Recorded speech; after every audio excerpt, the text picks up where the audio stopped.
Hey, everybody, welcome to another episode of The Marvel Show. In fact, episode number 29. Can you believe it? 9.9? I can't believe. Ooh, 29. I like it. I can't believe it. It's actually insane.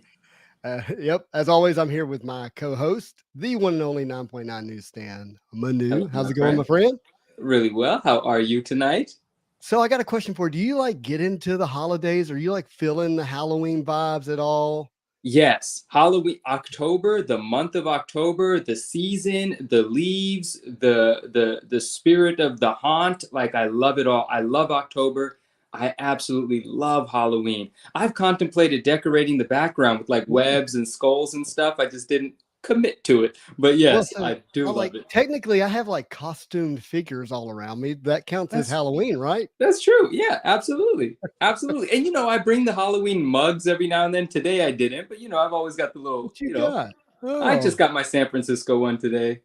Oh, okay. Well, that's weak sauce. Bring Oh, I'm something good. sorry. All Goops, right, what up, Goops? let's say hi to some friends. Nice. Cardboardology, how's it going, my friend? Are you working today? Oh, Nobody's Cardboardology. working. Hello, hello. Yeah. Happy Tuesday to you. Confidential. I hope you got through the intro. And if you need me to redo it, like I just want you to know, I hope you're having a marvelous day. So stacking 9.9, stacking 9 mm. How's it going? Hey, yeah, let's actually stack some 9.9s. Let's do that, Oh, I shall like we? it. I like Yeah. it. Swami, the one and only, my friend. How's it going, bud? Swami, Symbiote what Elites up? here. Some good Yeah, people. Hey, man. Hello, hello, my friend. Killing it with the card game. He's running 2 Instagram pages now. I'm oh, bouncing. well, Yeah, he's got what? his comic book. He's got Old Man Venom, and he's got. Yeah, I think the card one's called Old Man Venom Cards, and he's right. killing it. Yeah. Got that burner account. Yeah. Right. Right. Got a few of those. Got to keep a Got a few of few. those. Yeah. How many IG accounts do you really have? I actually have like 5 or 6. Okay. But they're not used as burner accounts. It's because I come from a career of managing social media and stuff, and so That there was makes always sense. necessary for me to have test accounts, and they're just still there. All right. So what is the most business account that you have? Oh, I mean, this would be it. I don't really have a 9.9? yeah, I don't really have a bit. That's like my primary account. That's where I spend most of my personal account. I've abandoned that years and years ago. Like there's absolutely nothing there. So I don't give that to anyone. There's nothing there.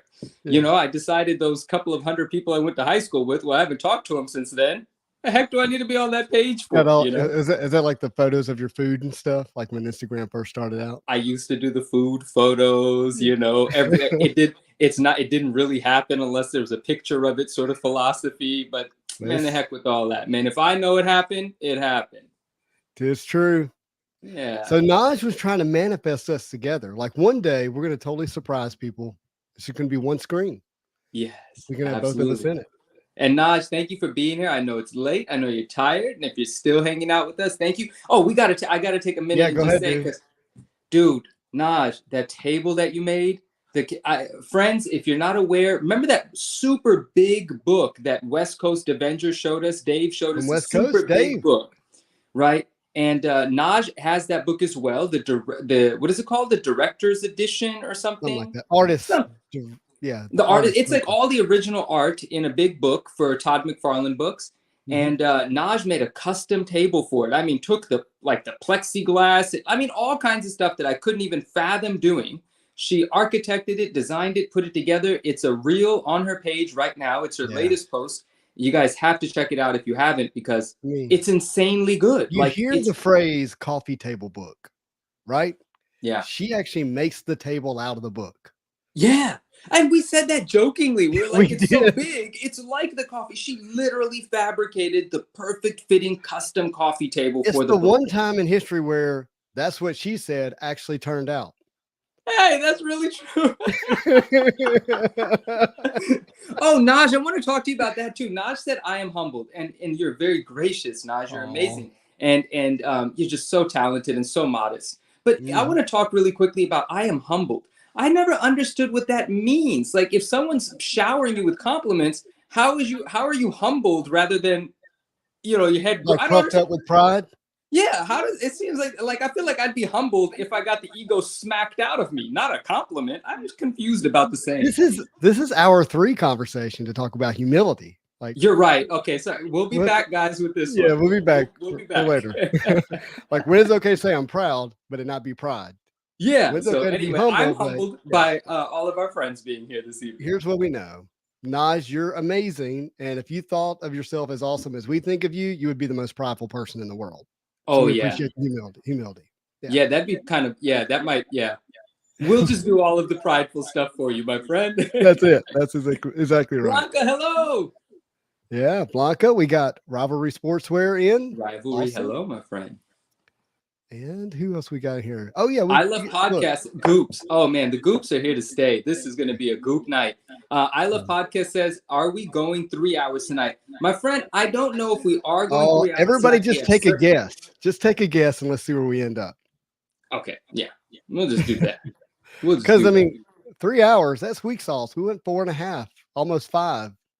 And if you count the after show, we almost went 6. Oh man, if it were up to me, yeah, we'd be up there 6 hours. I think Dave and I are ready to go, but we gotta let you sleep, man. We have to let the busiest man on the show sleep.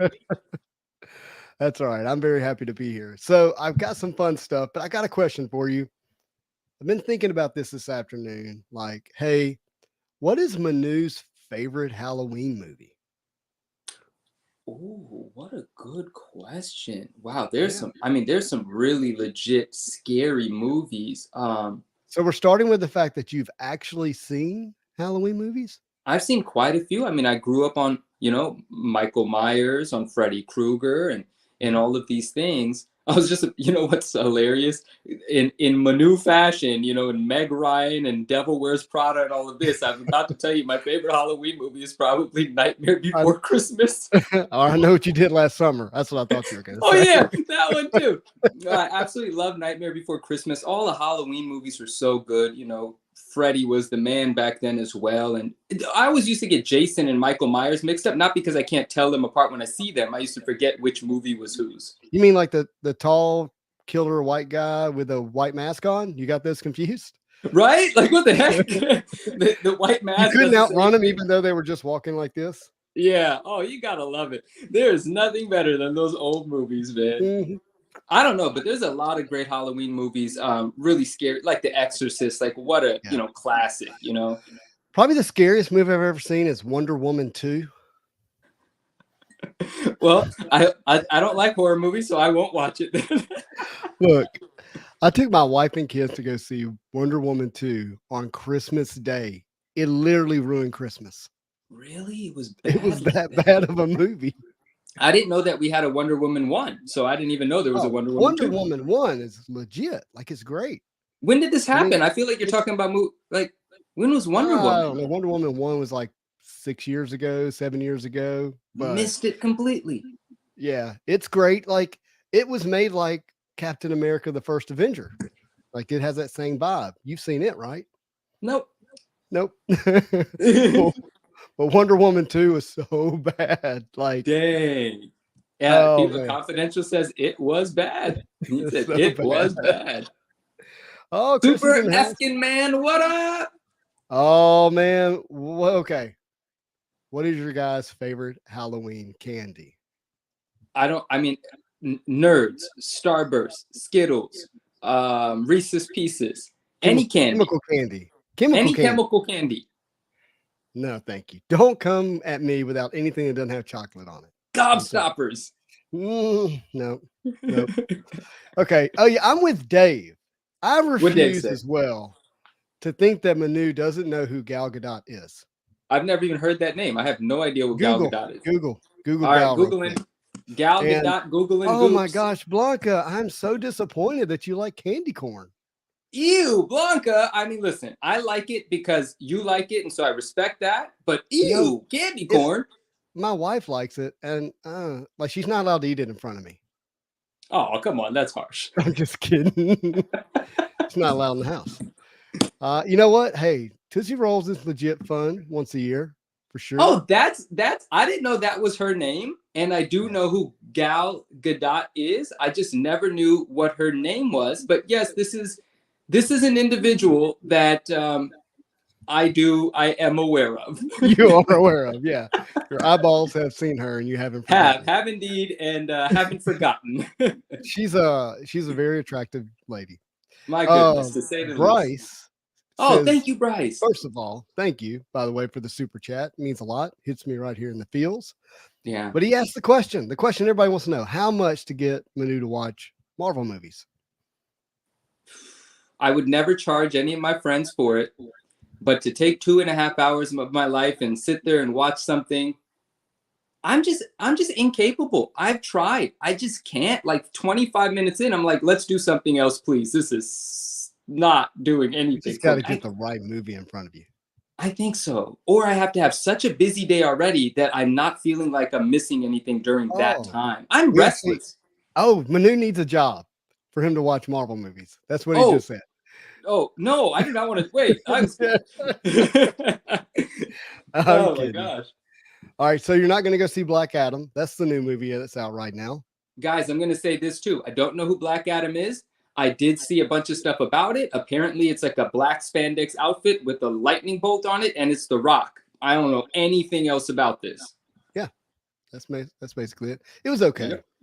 Like if you like action movies and that kind of thing. Storyline, feel like I've seen it before because it's got so much Shazam in it. But Rock did a good job. Dr. Fate was pretty cool, like him as a DC character. But the rest of it, not too great. But my favorite movie is the Marvel Show every Tuesday night, and I can watch that for hours and hours and hours on end. That's awesome. That's awesome. Yeah. Now back to Halloween candy. My favorite is probably going to be Reese's Pieces and M&M's. Yeah, Reese's Pieces are so good, dude.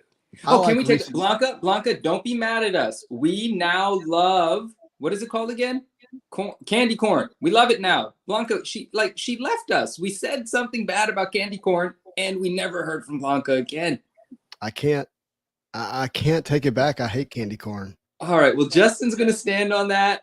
I will eat some candy corn for you, Blanca. Come back. No, candy corn. So you know bad.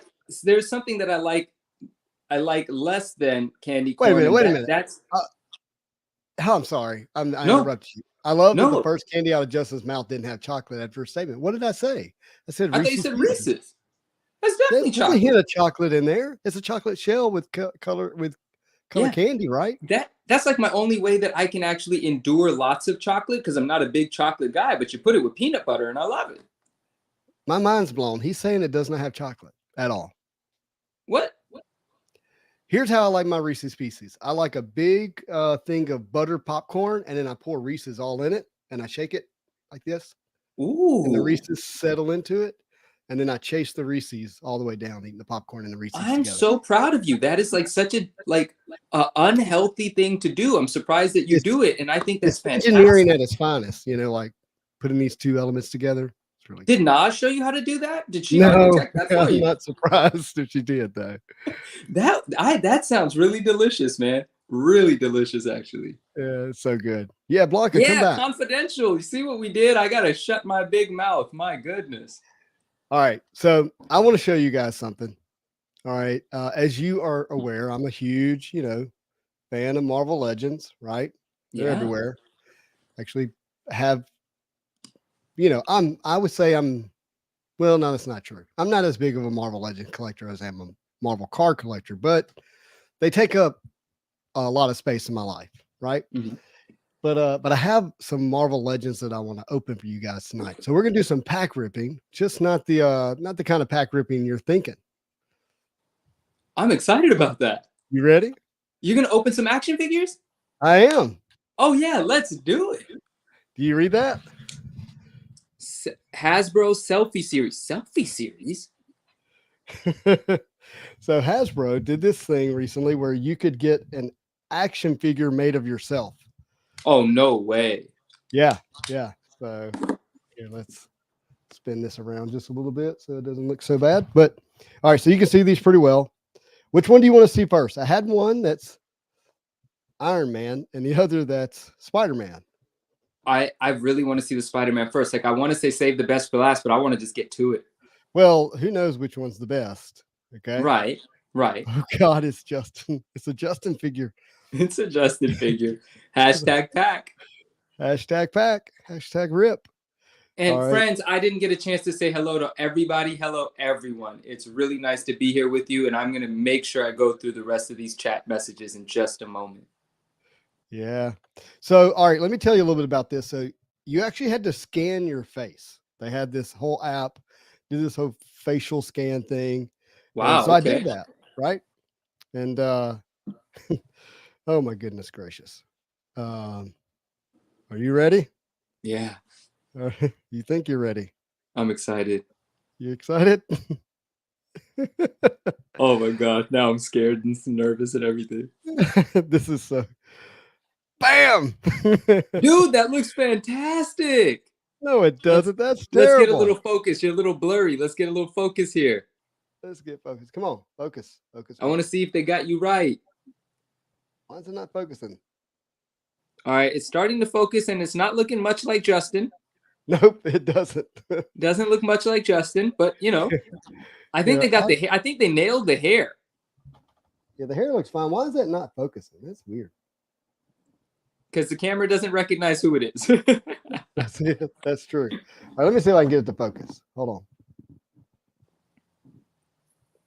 Not focusing at all, is it? It actually like really looks like somebody to me, but I don't know. It looks like one of your friends, dude. That looks like. I'm not gonna say it because I don't want to get. Dude, that looks like. I'm not gonna say it. Isn't that so bad? It looks like one of your friends, man. Like it literally looks like someone you know that I've seen you with. I mean, confidential. Put in hashtag refund. That's funny. That is funny. DO6 says young Uncle Ben in a Spidey suit. Oh, it's so bad. Says that's a keeper. Oh, I'm gonna keep it, but goodness gracious. So there's that one. We'll come back. I like it. They did not nail your likeness. They nailed your hair, but I like it. All right. So here we have Iron Man Mark. What does that say? LXXXV. It's a number. Yep. Let's go.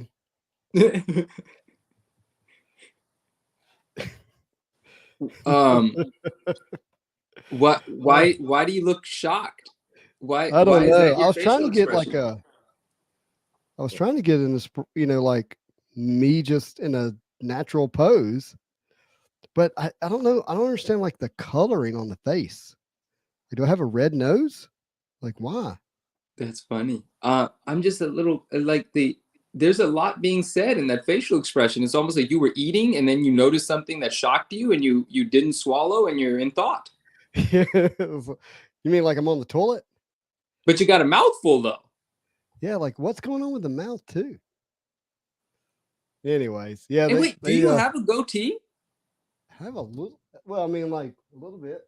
Okay. Got you. Not So, anyways, that is the DO6 says his popping face, but he meant to say his pooping face. So I'm laughing. Face. Yeah, that's kind of how I feel about it. Dude, Bad Wizard said Destin. Bad Wizard, why are you saying that? After you tell me why you're saying that, I'm gonna tell you. You already know because you're saying that for the reason that I know you're saying that for. All right, I'm gonna get it out of the package. Hold on. Unpack that thing. You can get a refund on a selfie series, you know? Like, yeah, that figure is pondering why Reese's Pieces doesn't have chocolate. Dave clarified. He said Reese's Pieces don't have chocolate. Reese's Peanut Butter Cups. We were talking about the Reese's family, so that makes sense. But I always thought the shell of a Reese's Pieces was chocolate, but I guess it's not. Oh, Naj is still here. Oh, she said Destin too. Okay, everyone said it. I didn't say it because I didn't want Destin to be upset, but that first figure is Destin. It looks like Destin. My buddy, I had lunch with him today. We ate barbecue. Do you know what that is? No, I forgot. It's meat. It's carcass. It's carcass. Some people prefer it bloody still. I'll never understand why, but it's true. They do. I had brisket and sausage. It was great. Dude, that actually sounds really terrific. I remember my brisket days. Derek, hello. Welcome. Hello. All right. So, yeah, if you're just joining us, we are opening up some Marvel Legends. So we're doing some pack ripping, but not the kind you're used to on the channel. And I did a selfie series here with Hasbro, and It didn't quite turn out like the scans, in my opinion, but maybe this is what I really look like, and I'm just not aware of it. No, it's not. You mean it doesn't look like Vin- Elon Musk in a Spider-Man outfit? I didn't get too much Elon Musk out of those figures, no, but I definitely got Destin. Vintage Lord Canada said we need one with Manu as Venom. That would be sick. And Vintage Lord, I'm going to tell you, I was at GameStop the other day, which is not a typical stop for me, but I was there. And Naj, Justin, and myself had been speaking previously about those inflatable dinosaur outfits. And they have a red Spider-Man one and a Venom one. And the Venom T-Rex one was there, and it was 30% off. I almost bought it. I was almost sitting here today in that outfit. But then I was like, dude. nah, and I didn't. Oh, come on, man. Give the people what they want. All right, so we got them open here. I didn't get it, Naj, no. And it was $100, 30% off, so it would have cost 70, but I did it. She said, please. All right, I might have to go back and get it now. I like the Spidey way better than the Iron Man. We're going to go to this camera, so because we can show it better. All right, so there's that one. Okay. Look, now I can see the eyes. They're blue. From the nose up, I see you all day in there. Yeah. Look at that. That's actually not bad. Here we go. There's that one. And then Spidey. Keith loves him. Keith loves it. Oh, thanks. Keith loves it. Naj says Iron Man is a no. Derek Vivieros. Derek, one day I'm going to ask for a voice note from you pronouncing your last name so I never get it wrong again. He says, so it's just a selfie photo from your phone? Is that what it is? Is that what you submitted? No, they scanned my face with the scanning technology. Oh, this happened at NYCC? No, this happened. Well, it was on my phone, but it was through a scanning app. Oh, I got you. Okay. Yeah, like you ever set up your iPhone and you do like this whole facial thing? Not me. I'm against letting them scan anything of mine. So you open your phone with facial recognition? No, because then if I'm sleeping, everyone has the password. Do you also believe in UFOs? I do. I absolutely. How would I not believe in life on other planets? It's infinite time and space. Did you not? Have you heard Elon Musk's take on it? It's actually kind of interesting. He says the simulation.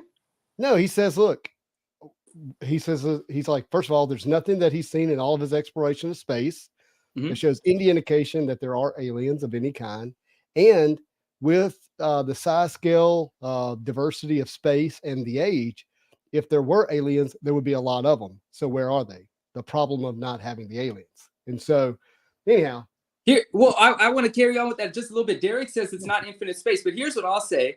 I don't know how it's not infinite space. You know what I mean? It's a good word to describe space, even though it's not infinite. It may be infinite. It's infinite in the scope of our, understanding. But here's what I'll say. To us, Elon is a big deal. Compared to infinite space, Elon is as meaningless as any of us are. So if he says there's no aliens, that doesn't mean anything to me because my concept of infinite is anything is possible. Well, and my point is, if something is infinite and that much time, like how have we not seen it yet? Because it's so big. They haven't gotten to us yet. They missed us. We're nothing, my friend. We're nothing. We're not even a speck of dust. We're absolutely nothing. Yeah, no, I'm with you. You know I'm not too far from you on that, but maybe not on the exact same page. Maybe not the exact, but exact page would be boring. Then we wouldn't have anything to talk about. Well, he just says either one's scary. Either we have aliens or scary that we don't have aliens. Either one's scary. Yeah. But anyway, and I'm not an Elon Musk disciple of any kind. I'm just, you say his name, people perk up. So that's why I use it. I like Elon a lot. Elon's cool, but I'm surprised that he says we're a simulation, but he doesn't believe in life on other planets. I got to talk to him. I'll give him a call. It's only 45 minutes. Whose simulation? Oh, yeah. We don't know whose simulation. Yeah. I don't know why this phone is not like focusing. That's really upsetting me. Oh, don't be upset, Justin. We got you. Things to go well. Naj says Manu's got secrets. Manu does. Manu does. Wait a minute. Is Manu an alien? Manu may be, but Manu's lived a lot of life, and there's a lot of things Manu hasn't told anyone. All right, he's going first person. Third person.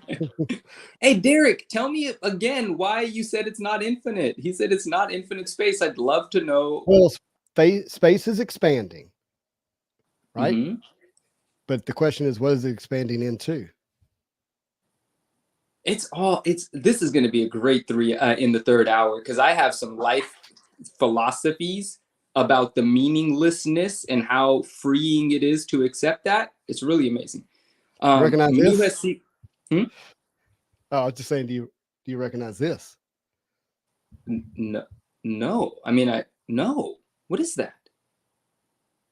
Here, let me do it this way. I mean, I know it's an X-Men thing, but Yeah. Do you recognize Morph? no.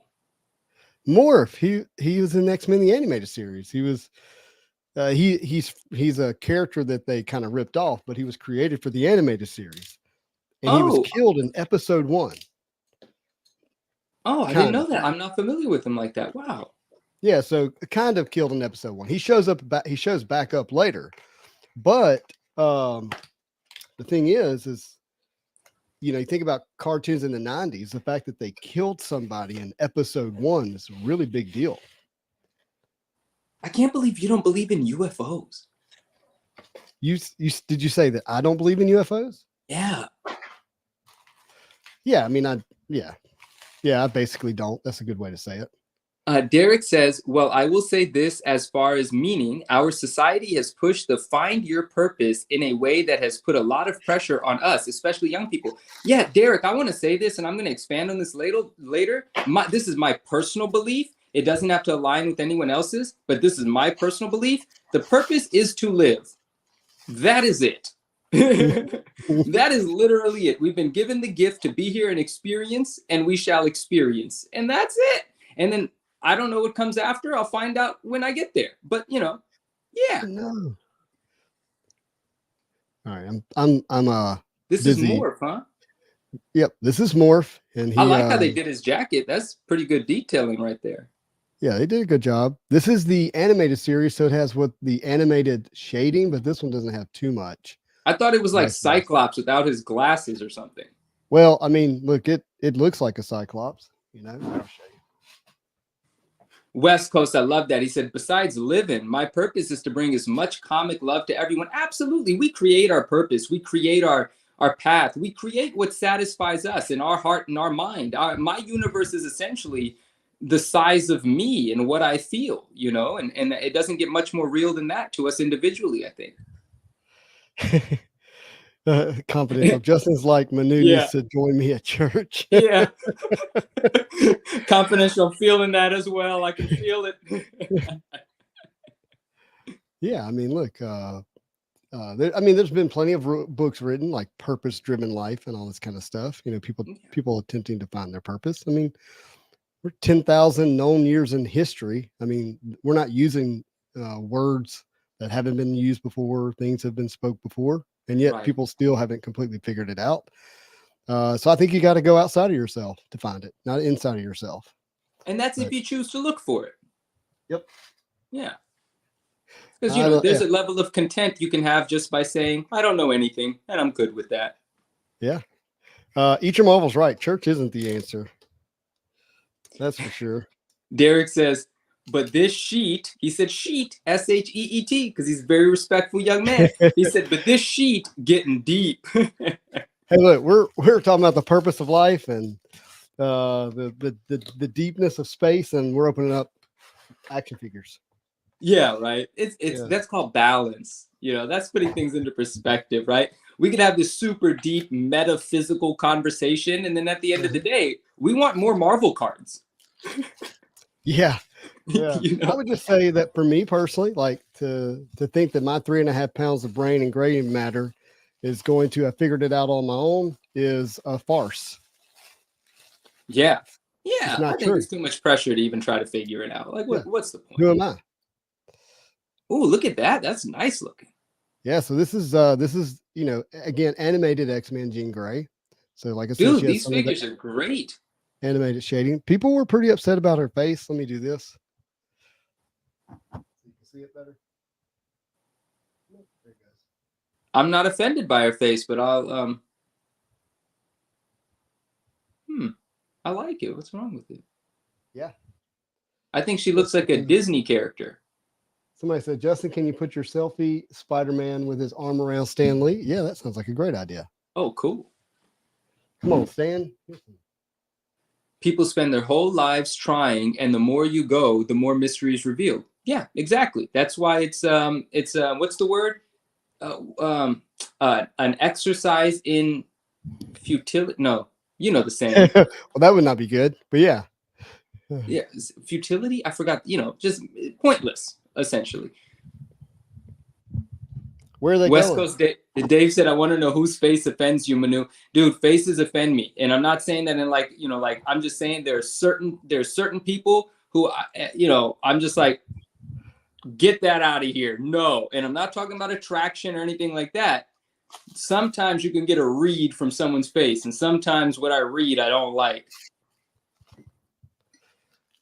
Oh, speaking of face, this is the villain face for Morph. Oh, he angry. He put on his makeup for that. He's real rock and roll with that one. I've got two more animated here. Then we got Storm. It's pretty cool. What's Derek saying? Derek's saying, but it's good though, not pointless. It's just that it doesn't come to a perfect conclusion. What's interesting about that, I feel like Derek and I can have some really great conversations, and we have actually. But what's interesting about that, he says it's not pointless, it just doesn't come to a conclusion. And my argument would be the conclusion is the point, and since it doesn't come to it, it's pointless. But he's saying it doesn't come to a perfect conclusion, implying that there may be a conclusion. But that's the argument. I don't think it can conclude. But Derek and I are not going to stop this conversation because this is a good one. And now he's talking about action figures. He said, my first legend was 80th Wolverine. Oh, 80th anniversary Wolverine with the jeans and tank top. Oh, dope. Yeah. This is a great Storm. I am working. I think somebody asked if I was getting the entire animated wave. Yeah, I want to. Yeah. That's a great Storm. You're right. So do you think that Storm's suit is white or is silver that shimmers white? Oh, you know what's interesting? This is cool because we had that conversation when I wore the Storm shirt. I thought it was silver, but apparently it's white.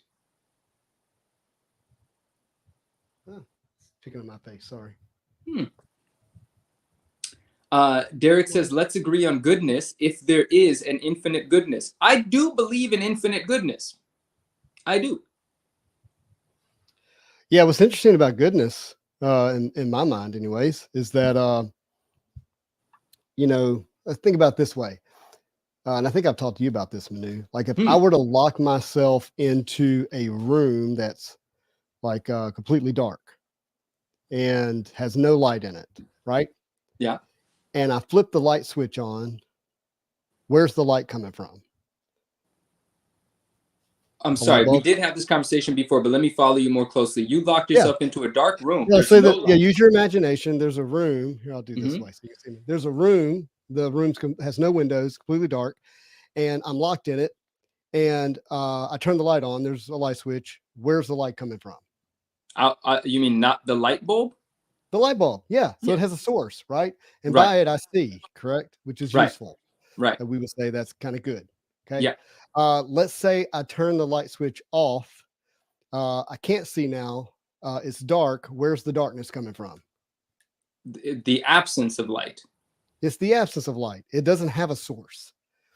The fact that we experience dark makes light more real. Does that make sense?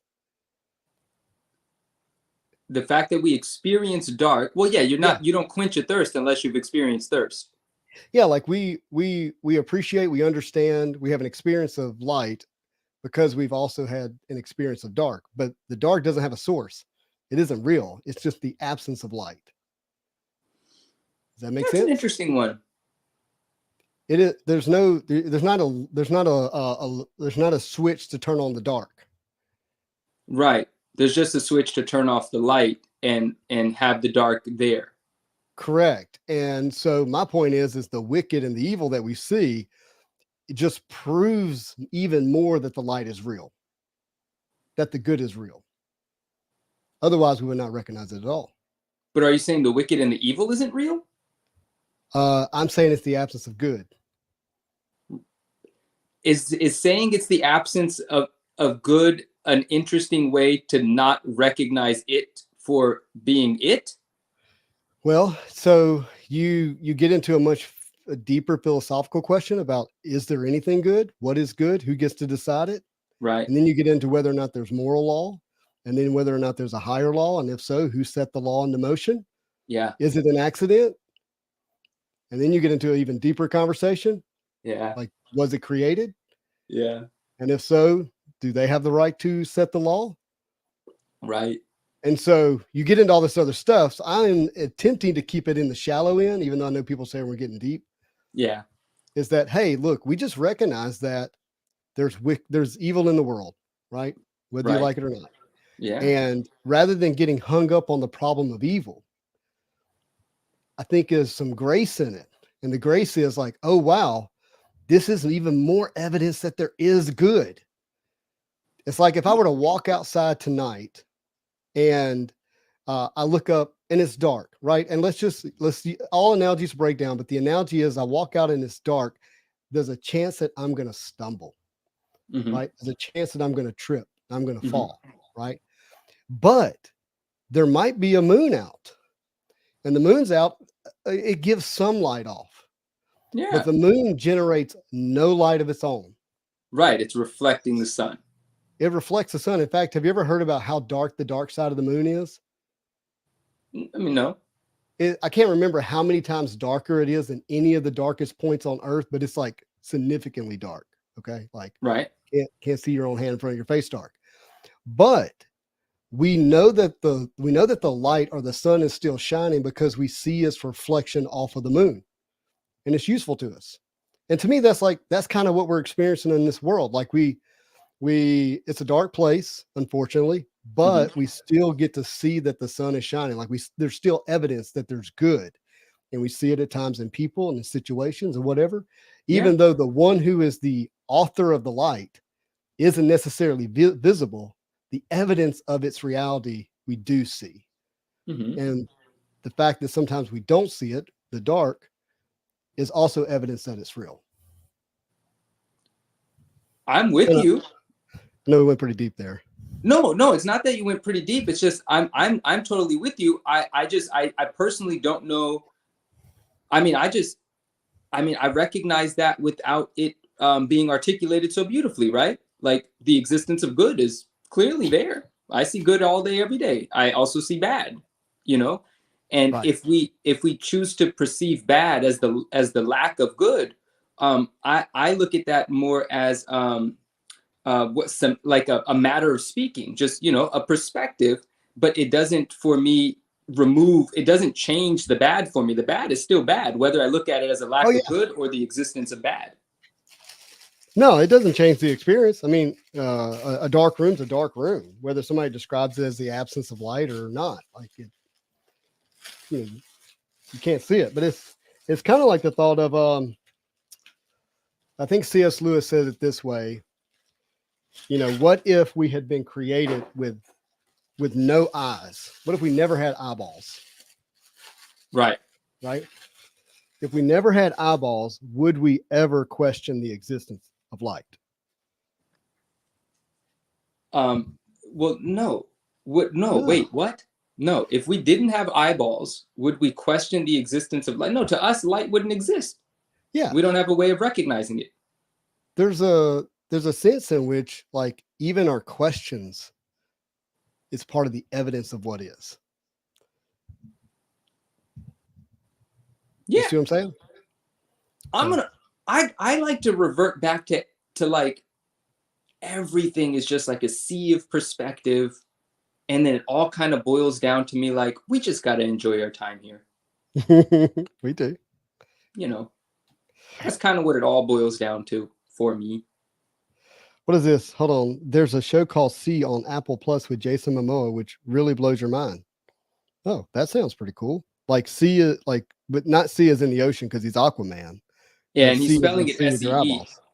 Okay. So I'm assuming this show is about discussing certain things that might be enlightening. Look at this Mr. Sinister. That thing It's is awesome. really good. That is such a good Mr. Sinister. It's really good. And so when Moore comes Ooh. back in the animated series, it's with Mr. Sinister as a bad guy.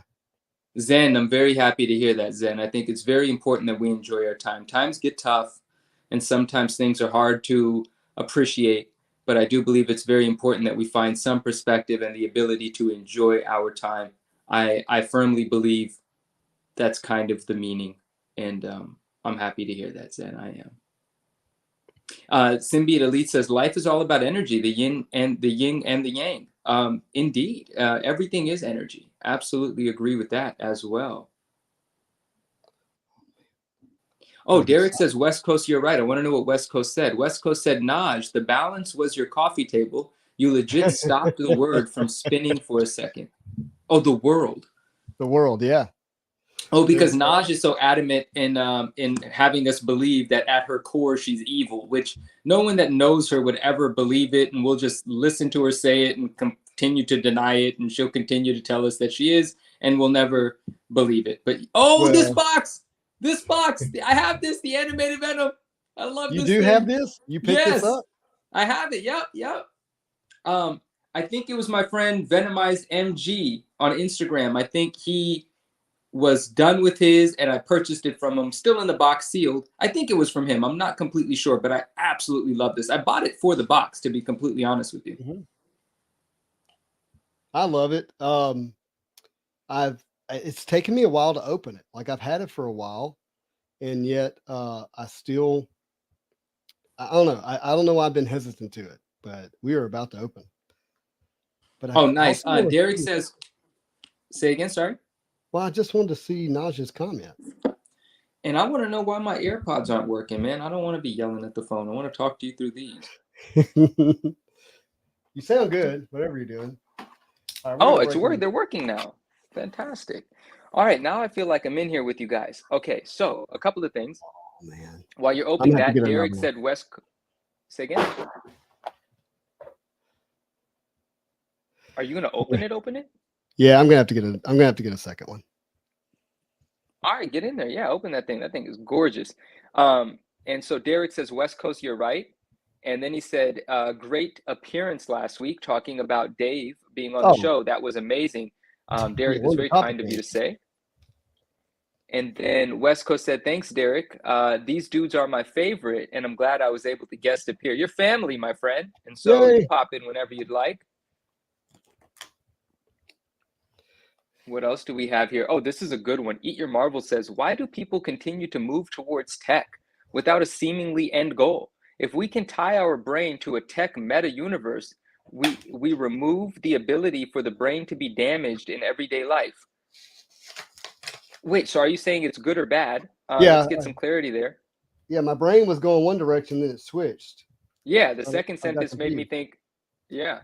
So let's see what that's about. But I have an answer to what I think the question might be, and that's because the people that are in charge of moving a lot of people that are moving technology forward and doing this and doing that. A lot of people are just doing it for the sake of the dollar. You know, their ideas are not about the greater significance of the meaning of existence, so on and so forth, and what they're going to leave behind. They're just trying to get rich while they're here. And technology is one way to do it. These are just selfish advancements. They don't literally actually help anything. It just makes it more convenient for us to waste our time. And that's it. And while humans are motivated with selfish, greedy purposes that are actually useless, these things are going to continue to happen. And most of humanity are just consumers that haven't found, their truth and haven't bothered to dig deep enough to look for it, and they just go with what someone tells them the purpose is. And that's kind of why these things happen to a large part, I personally believe. Hope that's not too loud. I'm sorry if it is. Oh no, it's all good. Blanca, yeah, they were charged. They're working now. Thank you. Derek says he pre-ordered the Mafex Thor comic version. That sounds dope. I need a lot of Mafex stuff. They got the black suit Spidey looking crazy good. They do, and I canceled my pre-order of it. What? Why'd you do that? You just, I mean, if you're not careful, you're into too much. And I just have to stay in my lane of Marvel Legends. Uh, those figures are almost $100 a piece, or they are $100 a piece. And if you're not careful, you find yourself like ordering all of them along with the Marvel Legends, and it's just too much and too expensive. So, Sure, sure, but sure. Simbi Elite says not enough people have hobbies. My friend, hobbies are so underrated, and that is such an amazing comment. Like, if people would just listen to their inner child, the thing that they might, well, you know what? I shouldn't say that because not everybody has the luxury of spending their time in a hobby. Because spending their time in a hobby might mean they don't earn enough money to survive or put food on the table for their family. So there's all of these dynamics in an individual's life that forces them into a corner sometimes or liberates them depending on what sort of life they've designed. So I shouldn't say it's so blanket like, but yeah, I do believe more people should have hobbies. Hobbies are completely soul satisfying. yeah, I chose not to pick up a hobby until I was in a place financially where it wasn't going to hurt my girls. And so I had to Yeah, postpone for years. And, I absolutely. may have overcorrected just a little bit, but I'm having a good time. Right, all that, yeah, exactly, just with a little crazy, but no, not Yeah, crazy. You not did too great things. Doom card, what up, what up, what up? Derek says, how long will we be on? At least a couple of hours, Derek, but no promises. Don't leave us. bad. uh, Yeah, don't leave. We're here. Swish We're here Rips now. We're looks, present. look at that freaking Venom. He says, yeah, man, that animated series Venom is so good, dude. So I It's kind of want so to touch good. on the tech conversation a little bit about the Yeah, preservation of the brain. sure. At least Yeah. the way I heard it, it may have not been the way it was meant. So feel free He to did clean send anything another up. message. Maybe he's so before you say that, let me read his next one. Maybe he cleared up the confusion. He said, I Yeah. think people are moving towards tech like a bee moves toward a hive. It doesn't do it on purpose, it does it because it's innate. I think humans use tech the same way. We always move towards advancement. Yeah, perhaps. Yeah, perhaps we do. Perhaps that's what's happening. I think a lot of it is just ego driven, but yeah, perhaps that is what's happening. So I'm trying to verbalize something I don't think I've ever verbalized out loud before. So give me some grace. Okay. But I think that there's a desire for, as human beings, and it's not untrue in at the animal world too, that we we know that we know we have an expiration date, but we want to leave part of ourself. Like there's an effort to like prolong ourselves, whether it's through our children is one of the big ways, whether it's through shared beliefs, whether it's through systems and society. There's all kinds of different things, right? uh, but DNA is one of them, like the desire to Hmm. procreate and to pass Hmm. on through your prodigy, Hmm. your children. um, and I think like the tech component, there's some of that in there, like where we're we're constantly wanting to capture more data, more data, more data, more data. And I wonder if like there's some of that, like if you think about in evolutionary terms, like how do I carry on, how do I continue, right? How does for me, like the Underwood gene, how does the Underwood gene continue, our Hmm. Hmm. desire to leave a legacy, right? How will the world not forget me even when I'm gone? And I wonder if some of that is interwoven into the tech component. And then, of course, if you match that up with, desire to make money faster, be able to predict what people's spending habits are going to be, and tech and data fall into all that too. I wonder if all that's kind of interwoven. It may be interwoven, but the amount of people that you have to employ to have any of this technology come to life, those people are driven by dollars, not the purpose that one person might have dreamt up when they invented something. The execution of this technology is all business, right? Like there might be someone at the helm that had this greater purpose, but what's driving it? A bunch of people getting a paycheck, right? Yeah, I mean, we have defined that? Hey, if you make more money, you're more successful. That makes you more important. That gives you a better legacy. That means people are going to remember you. Ah, yeah, yeah, yeah. I You can't actually say, don't adhere to that personally, but I'm not the Right. my You, my perspective is not the standard. Yeah. yeah, you also started the show with, hey, or at one time you said, well, we could talk about the freedom that I got from that, Yeah. you know. Yeah. And so, Yeah. but I do wonder if that's part of it. I'm not saying that's the answer. It's just a thought. All right, I guys. think Look you're at this. right. I think it's definitely in there. Ooh, wait, what's that one? Spinneret. This is Mary Jane as a Spider-Man. Wow. I guess I didn't show you the box. The box is now laying on the ground. I'm but- not too crazy about what they've done with her hair, but it's Oh, interesting to see the character. since you said that. Oh, she's got options. Oh, Naj is going to hate this character. Well, Oh, she just doesn't like Mary Jane. She likes Black Cat, which I'm a big fan. they're I two love Black different Cat. characters. I know, but she thinks Mary Jane is whiny and always needs saving, and she thinks, Black Cat's someone that can handle herself and help Peter out. Got you. She's Team Felicia. Yeah, absolutely. Love Felicia. I have a Felicia figure around here somewhere. Oh yeah, my Felicia's sitting up there. And it's actually one of these new age ones done with really great detail. Man, that Mary Jane looks fantastic though. The face sculpt and everything, it's really Yeah. good. I think they did a good job. Wow. I Absolutely. like the whole outfit. The whole thing. That's good.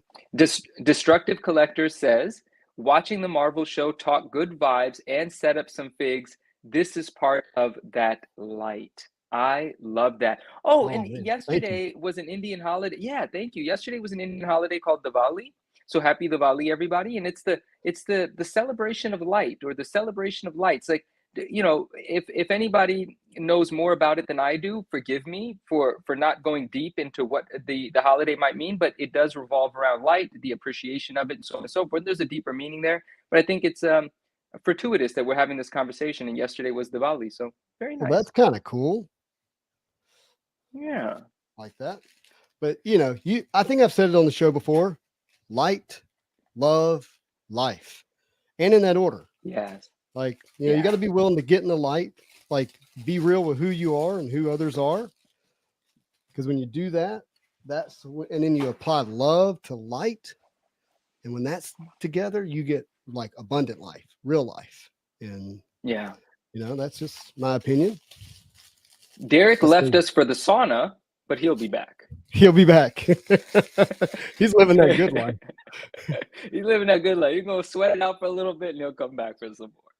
All right. So Chuck says dinosaurs were here for 400 million years, no tech, and look what that got them. Well, I mean, no one's going to escape, Well, what did get them? I don't know. I would like to time travel.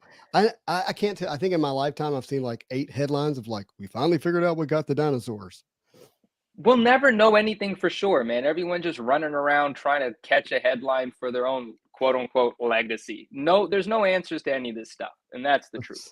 What's the deal with this Spider-Man? Oh, this is a great Spider-Man, dude.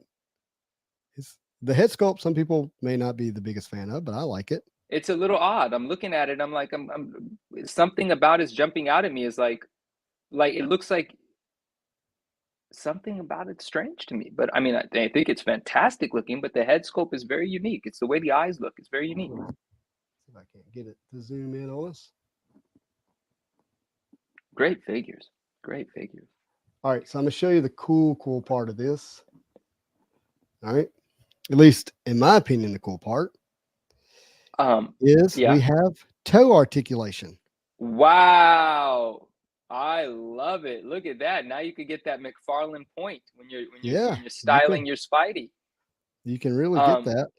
I Love Podcast said, Manu, any last minute McFarlane submissions? It's really interesting you would ask that, I Love Podcast, because I'm actually on strike with submitting, and it's been my stance that I'm not submitting anything to the signing, and it's something that I've repeated. But what's interesting about you asking that is there are actually 4 books that 3 of which are headed to me right now that I think at least one of them, it is absolutely my duty to submit it. So it's very interesting that you would say that. And I think I am going to take the risky ride with one ultra important, very rare book, only because I had no idea that I was going to be in possession of more than 3 of them.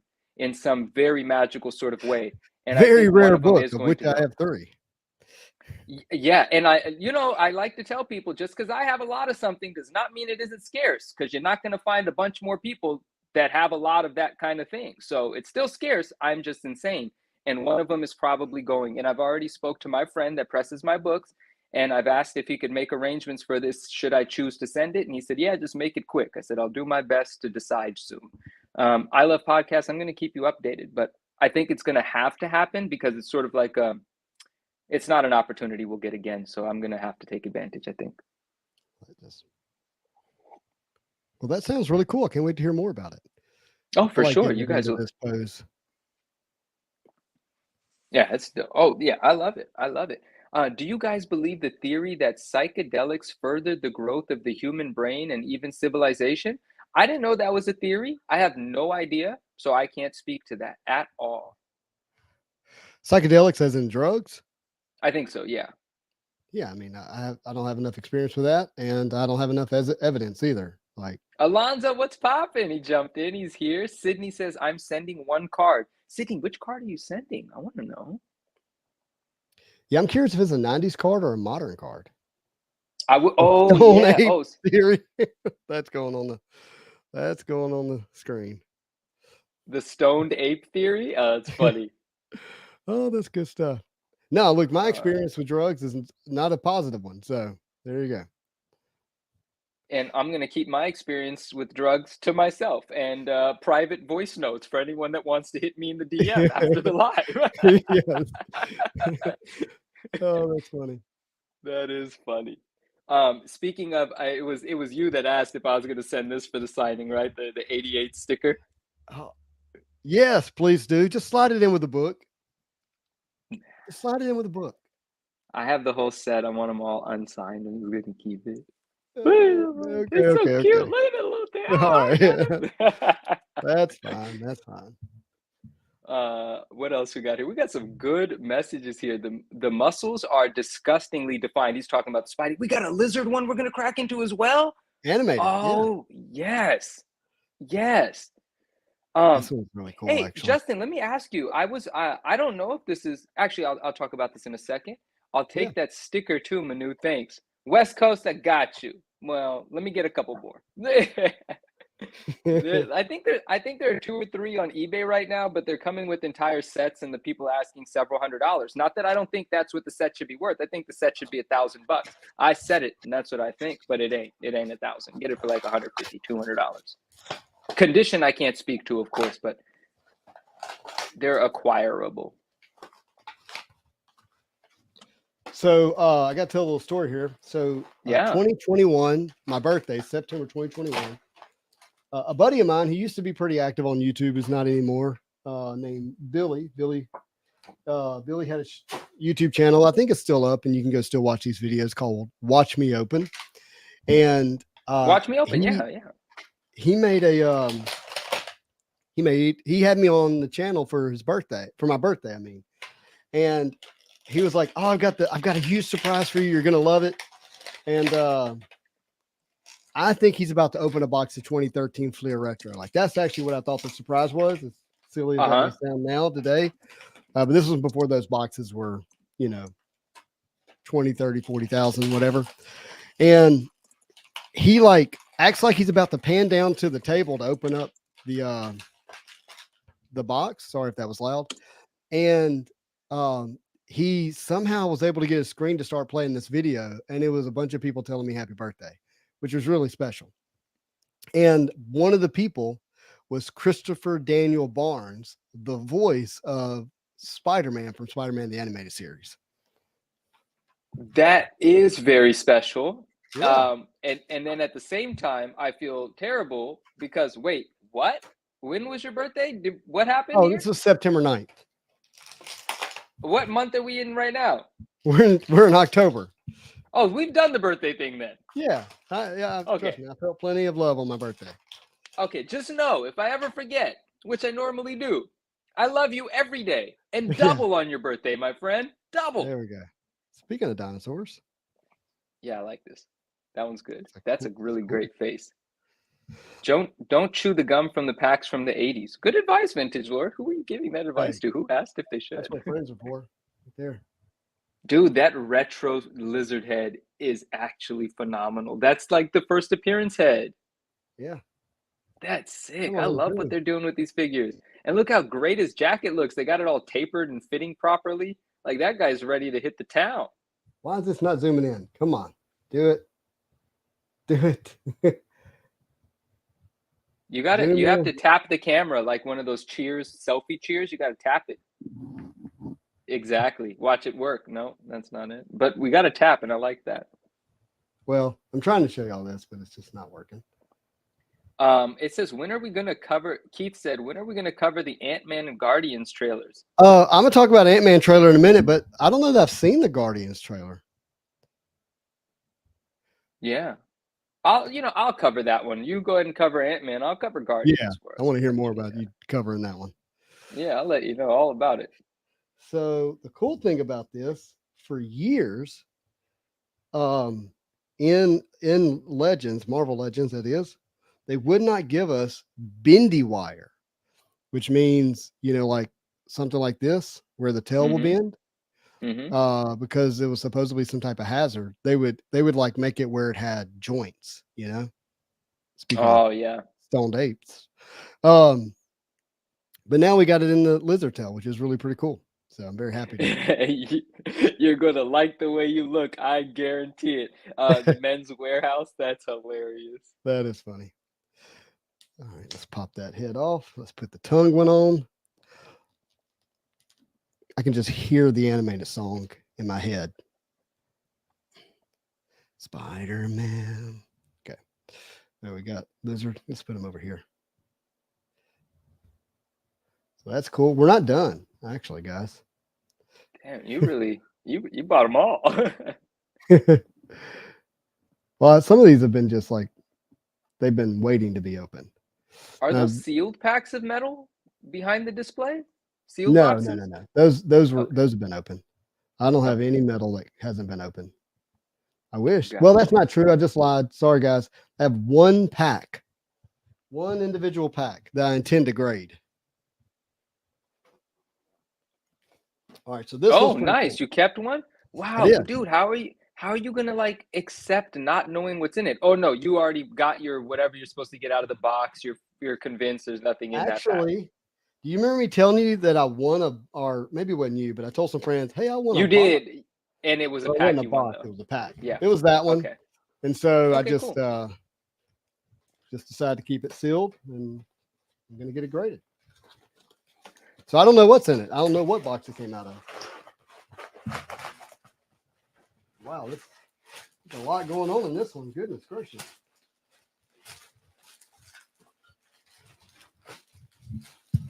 Wait, Alonzo said Black Adam was actually a cool movie. That movie's already out? Yeah, I went and saw it last Thursday. Oh.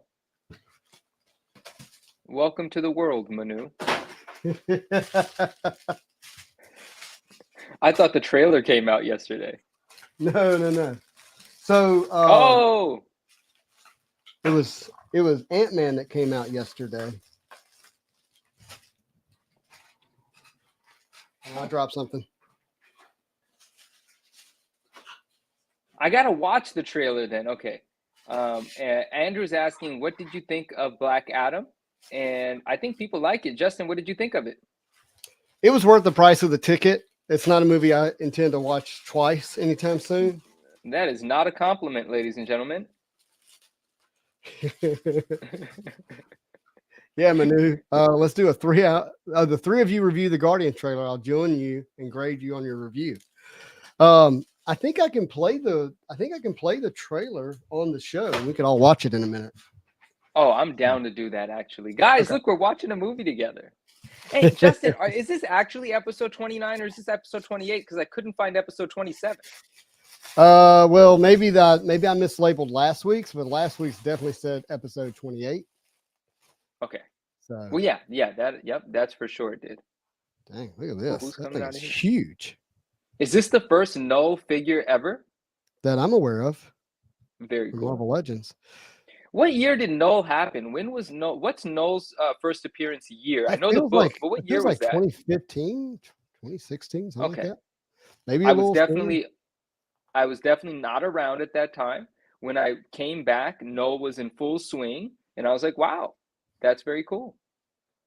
Got you. Oh, West Coast Avengers says 2020. No way. What? What? Wow. I That guess I doesn't make wasn't sense. that late.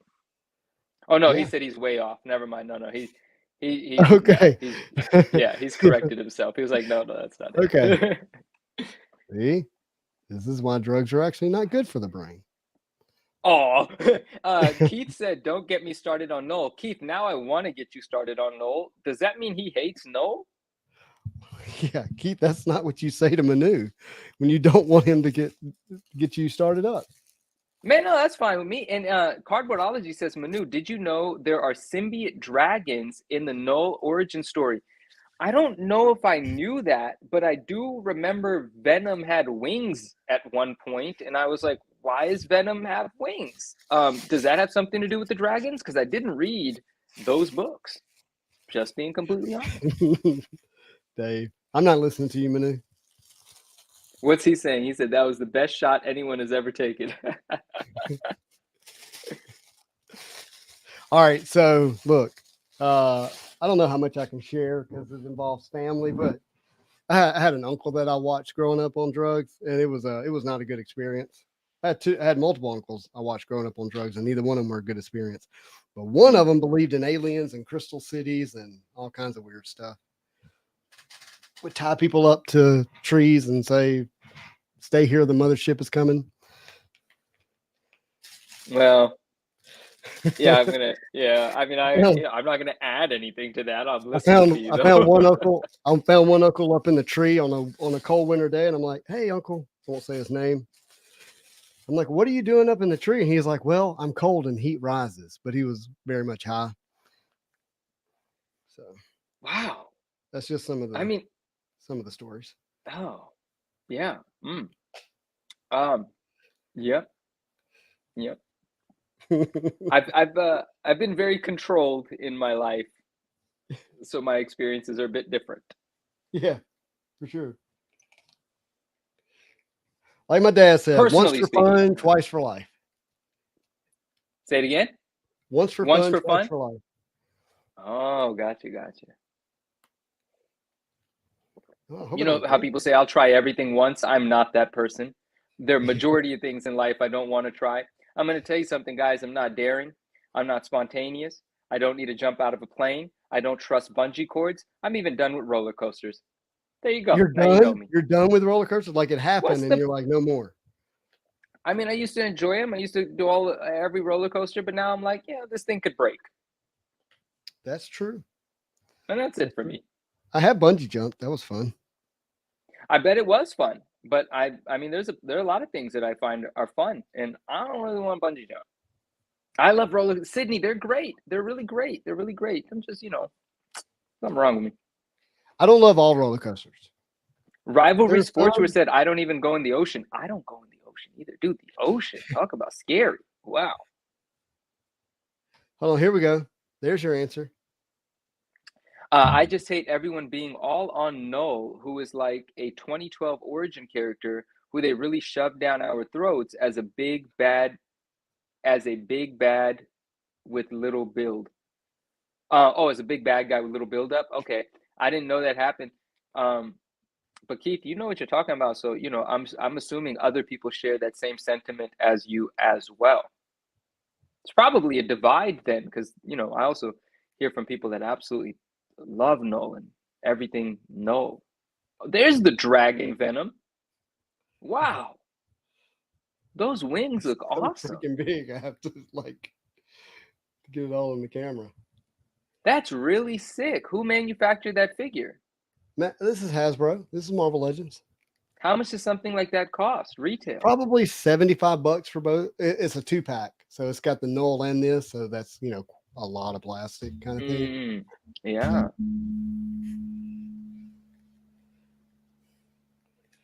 West Coast Avenger says, in my opinion, I thought King in Black was the best Marvel event since Secret Wars. I think I've heard others say something of that Wow, sort as Secret well. Wars is in like mid '80s. That covered a lot of ground. Soul Collectible says, my girlfriend and I skydive together, yet I won't ride roller coasters. Smart. That Look, is to interesting. give you an idea how big this is it in front of everything else. It's like covering it Pretty all. big. Yeah, I That's dig what it. she said. I think I can put it back there. I don't know where to put it. Diversified Collectibles. I literally just unboxed a CGC Gem Mint 1993 Marvel Universe Series 4 Spider-Man versus Venom H4 hologram, and it looks amazing. That's a mouthful. And Yeah, is that the it's a great hologram? card. That's the one. That's the That's the Venom one. versus hologram one. Venom versus Spidey one. And so when you say Gem Mint, does that mean you have, is that a 9.5 or is that a pristine 10? What grade is a Gem Mint from CGC? And congratulations, because either 9.5 or a pristine 10 Yeah, they're is all cool. pretty awesome in that card. Yeah. Massive. West Coast said Iggy Pop Venom, sign me up. Man, I gotta Google Iggy Pop. Iggy Pop. What are you talking about? He's too cool for me, man. He be knowing So things. the other head is this one. Oh, Iggy Pop. Look at this head. I like that head. That's cool. That's good. That's a good one. Yeah, I like All the right. teeth. I like that. Something cool it came with is this. Bam. Oh, that's definitely for Noel. That is for Noel, like the Necro Sword. This is I think isn't the same thing that Gore the God Butcher had? I don't know. I like it though. I like how it's got Carnage stuff on it. Yeah. All right. I've been waiting to do this. I do love Marvel Legends, like a lot. Oh, I know. The Necro Sword, yes. Diversified Collectibles says 9.5. That is the CGC Gem Mint. Congratulations. Oh, dude, the card is your thumbnail. It's your logo, the card. It Very is. cool. Yeah. There you go. Yeah. There you go. Oh, so anyways, that's pretty cool stuff there. Yeah, that was fun. That was definitely fun. See, we opened 1, 2, 3, 4, 5, 6, 7, 8, 9, 10, 11, 12, 13 figures. We did the third what was hour, everybody's hour favorite? one. We did the third hour in hour one. Is that what you said? Yeah. Yeah. Well, I was a little figure? reserved. No, I know.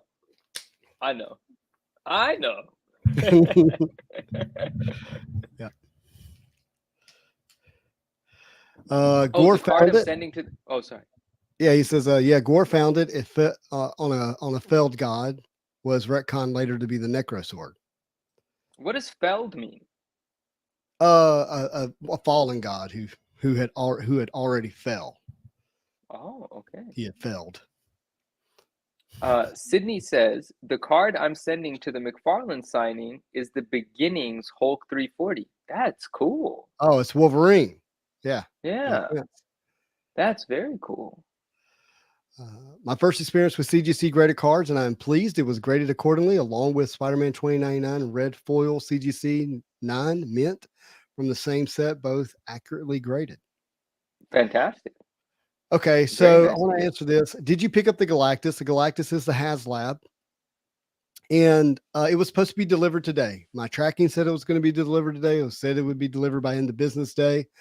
And I had fully intended to have a whole setup with me unboxing the Galactus, having a good time with it, and then, going from there, but it never showed up. So that will need to be next week if it comes in by next Tuesday. There you go. And I can wait that long. Yeah. Ash Gonzalez says his favorite was the animated series Venom. And actually, Ash, I am completely in agreement with you. That is my favorite as well. Diversified Collectible says favorite cards from childhood, the hologram. I have several and now 2 Gem Mints. Man, that card is so special to us 90s collecting kids. It was my Yeah. favorite back then as well. I remember the card show that my mother took me to, where she spent $40 on this card for me. You know how crazy that was back then? Right. $40 on a card, and the raw of it is still worth $40. So, you know, Still, but it's like gold. It but just, yeah. Yeah, well, no, gold since then has gone up tenfold since the time I paid I know, $40 but for it that card. still only buys the same amount of stuff. Ooh, well, that means our card buys much less. So our Yeah. card failed. Yeah, Yeah, no, you're failed right. You're right. completely. It's Yeah, like the yeah. same ounce of gold in the Roman time bought the same suit that So it buys now. gold has done great as not necessarily a hedge against inflation, but as something you need to deal with inflation. Correct. Whereas that card has lost money year after After year year, after after year, year. after year. That's exactly right. All right. So I'm curious if everybody knows what this is. You know what that is? I mean, you know it's I've a Sentinel, seen, right? yeah, I've seen, yeah, but I don't know anything about it. So this is the original, like, first Build-A-Figure for Marvel Legends, where Oh, you okay. you had to buy 8 different figures to get all the pieces to make this Build-A-Figure, right? So just this headpiece right here generally sells for like $90 last I checked. And then you could Wow. you buy the arm, the torso, the leg, you know. And I've got 2 of So the other ones over there. all in all, how much does it cost to complete one? Oh, if you were buying every figure individually, the head, like if you're buying it sealed, the head is actually Spider-Man. So he's the most expensive. So I haven't checked prices in a long time, but Gotcha. I mean, I would imagine that's $130. Some of the other figures you can get still for like 15, 20, $25. And then I think maybe it's the Omega Red that's the more expensive. That's like, or the Black Panther is one of the arms that's more expensive. But anyways, really cool. And like you look in here and you see like the ribs and stuff. Yeah, sculpted it's in done extremely well. that are in the arms. They said that was like just wires and like I don't know why I would say coat hangers, but something like that they use to create the sculpting. Um, So Cardboardology says, guys, just picked up a collection and found a Cookie Crisp Venom card, and I needed a refresher, so I Googled the Cookie Crisp cards, and now I remember them. Cookie And that's Crisp. dope. Wow. I did that from way back. Do you remember? No. Yo, you don't remember the Cookie Crisp commercial? No, that's why I just looked at you like, oh, you just did that, huh? Oh, I thought you were proud. No, Oh, I didn't show remember these. that. These came with the lizard. These are Oh, dope. I like that. these are Laboratory Stoned stuff. Age effects. Very cool. Stoned Age effects? What does that mean? You didn't get my joke? No. Oh, Stoned Age. No, still don't. I'm slow. I'm slow. I'm slow. It's the effects. Okay, so we've opened all the action figures. Mm-hmm. We haven't discussed cards very much yet tonight. We haven't. I do have a lot to say about it though. But I also have one Do other you- thing I want to do tonight before it's too late. In what order would you like to go? Because I'm Let's curious do about card card first. talk. I'm Yeah, curious we'll about do- card talk. I'll do card talk first. So let me move this and then let me pull up some websites and then we're gonna get into the Marvel card not news. Okay. So this will take me a second, but yeah, I mean, look, you know, I'm used to doing the Marvel card news, you know, regularly. And you know, you think back to whenever, you know, I broke some news about Upper Deck and the price of what they were going to do for Spider-Man Metal. And, you know, long story short, without getting into too much details, that ended up being about a 1-hour phone call of me getting chastised. And so, and maybe rightly so, but since then, like we've not heard a peep, like nothing, right? And so there hasn't been really anything to talk about. It's been a couple of things, and we've covered them here and there, but really hasn't been anything to talk about. And so I haven't made the news, but I do have some thoughts, I guess is what I'm ultimately trying to get at, about kind of what's happening or not happening. And I want to get to Dave and Adams first before we get into that. Okay. Let's see here. Where is their non-sports entertainment? There we go. Upper Deck non-sports. Okay. There we go. Now I'm going to share this now. Share screen. All right. Can everybody see that okay? Is that big enough? Yeah. All right. So this is their non-sports. These are things that they have for sale on here. I want to get to, I don't know if there's a way to sort this. Let's see. Is there a pre-sale button? Calendar release. That's all non-sports. I don't want that. Oh, here it is. Non-sport pre-sale. Okay. So you can see that all right. So Marvel Spider-Man Into the Spider-Verse now says December 28th. Marvel Beginnings, which let's click on it to double check. Still no sell sheet. Only this logo here for us to look at. Yeah. Can we collectively agree to not buy weekly e-packs? What is that? we'll get to that. But Okay. the Marvel Beginnings date has now moved to December 28th. Okay. Come on, go back, everybody. You get to Marvel Allure, December 28th. Marvel Flair Ultra Avengers, December 28th. Marvel Falcon and Winter Soldier, no release date. Marvel's Shang-Chi, Legend of the Ten Rings, no release date. Let's see. WandaVision shows release date of November 30th. Like now that's moved into second place, like the next thing to be released based on the pre-order date. Yeah. So, I mean, all these things have moved into a date of December the 28th outside of WandaVision. And like, this just has me realizing, like, is Upper Deck only going to release one product this year for Marvel? I mean, Oh, I okay. guess technically two, they did Marvel Annual, but whatever.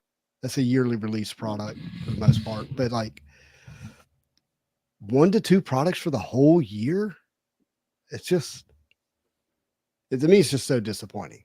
It's really hard to see a hobby grow well Yeah. without product. Like, I mean, we had Spider-Man Metal. That was wonderful, to some degree. It wasn't, but had a lot of enjoyment, right? And then like we should be getting another product before the end of the year, maybe even November, maybe for Christmas, like something. Yeah. Hey, Sydney, you shut your mouth, man. You stop. You forget Thor: Love and Thunder.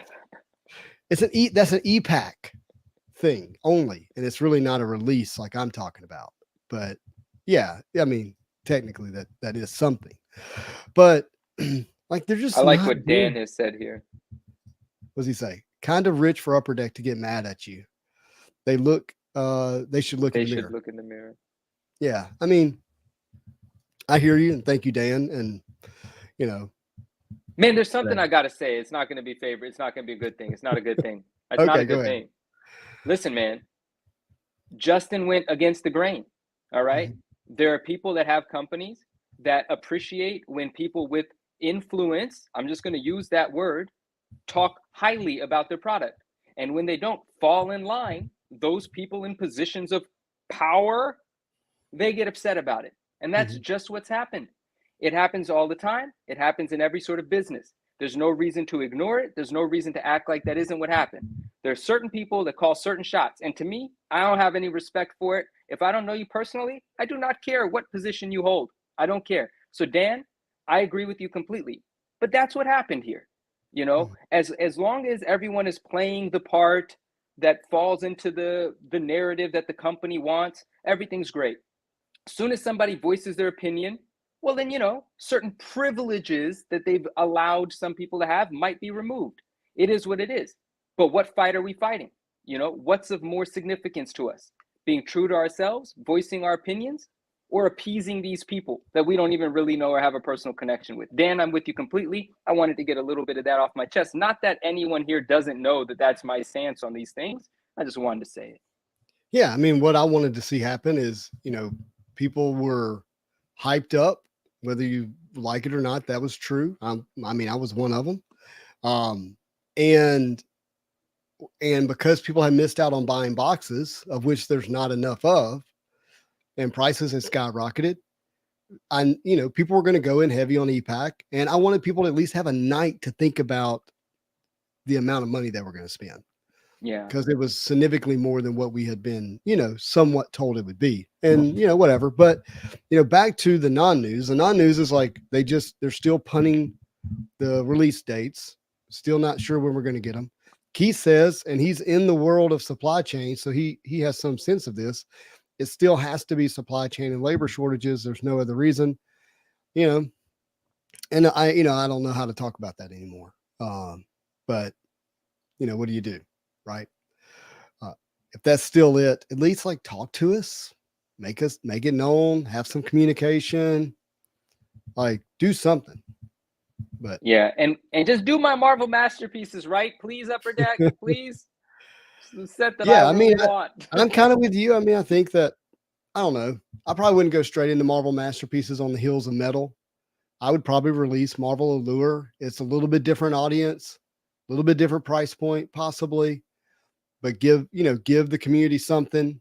And then I probably would come right behind that with Spider-Man Into the Spider-Verse, because that set should have been released 4 years ago. I'd probably get that one over with. I definitely would try to put that on the shelf of Walmart and Target if I could. And then I'd probably follow that up with Flare Ultra Avengers. Yeah. I would go ahead and get that one out of the way pretty quickly, because of the fact that Flare Ultra Wolverine is already in production. Already having the artists paint them, already having the sketch cards done. And then I would do Marvel Beginnings, and I would try to do Marvel Beginnings. Like I would release, it's 3 series. I would try to release all 3 series within 18 months. I'd go series 1, series 2, series 3, boom, boom, boom. I do that. Like, I mean, and then after a Flare Ultra Avengers and one of the first release of the Beginnings, then I would do Marvel Masterpieces. That's probably the way I would do it. But who knows what's being done or not being done, but oh, and you know what else I just read? Like, I just like hunting stuff from the 90s. So it's like, it's different for me, right? Like, I'm right. anticipating if Masterpieces happens, great. You know, whenever it happens, great.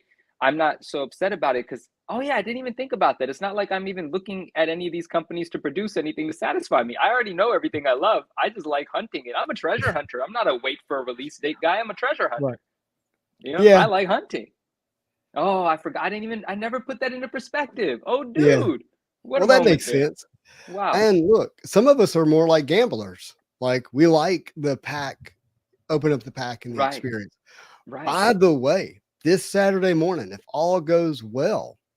Good night, Sydney. Thank you so much. Hey, bud. Love you too, man. Oh no, you love the conversation. Now you know my true feelings about you. I love. Yeah, right. You got him to say it, Sydney. But this Saturday morning Marvel cards, if all goes according to plan, we're going to be opening up a box of the first series of Marvel Anime Peach Momoka set. Oh, nice. Yeah. With Jen from Lootbox TV. Very cool. It's going to be fun. Very cool. Be a lot of fun. I'm going to backtrack a little bit. Mm-hmm. Eat Your Marvel said, Manu, well said. Corporations do it. People do it. Friend groups do it. Happens every day. Like, yeah, it does, you know, and we just, you know, it's dynamics. It's personality. It's stuff like that. There's, you know, how life goes. And Dan says, much love, amigos. Much love, Dan. Thank you. And Dan also says, I was so pumped. Oh, I know where this is going. I was so pumped for that set and the price, and seeing Pack Fresh cards looked cut with steak knives. Totally turned me off. Didn't even open the 2 boxes I pre-ordered. We can understand that, Dan. We've definitely had some words about that. And then Mhm. we're just talking about more of some of the things that we didn't favor. Keith says the lack of communication is a really big fumble for them. Transparency is way more appreciated than nothing. Then again, if they talk to us, will it even be truthful? Good point. We'll see where this goes. It should Um, be. It could be. Like, it should be and it could be. There's no reason that there's too many politics in all of this. West Coast Avenger says you're an honorary Devenger, Manu. Why, thank you. I am honored. You know what? Matter of fact, I might even be humbled by that. man, you made me swell up with pride when you say that. Right. I love it. This is good. Give less and charge more, then blame supply chain. McFarland and Arizona iced tea, only ones keeping prices sensible. And McFarland does hold it down for the prices. That's true. He does. I do love you both too. Oh, Sydney, yes, definitely love you. And okay, I think I'm all caught up.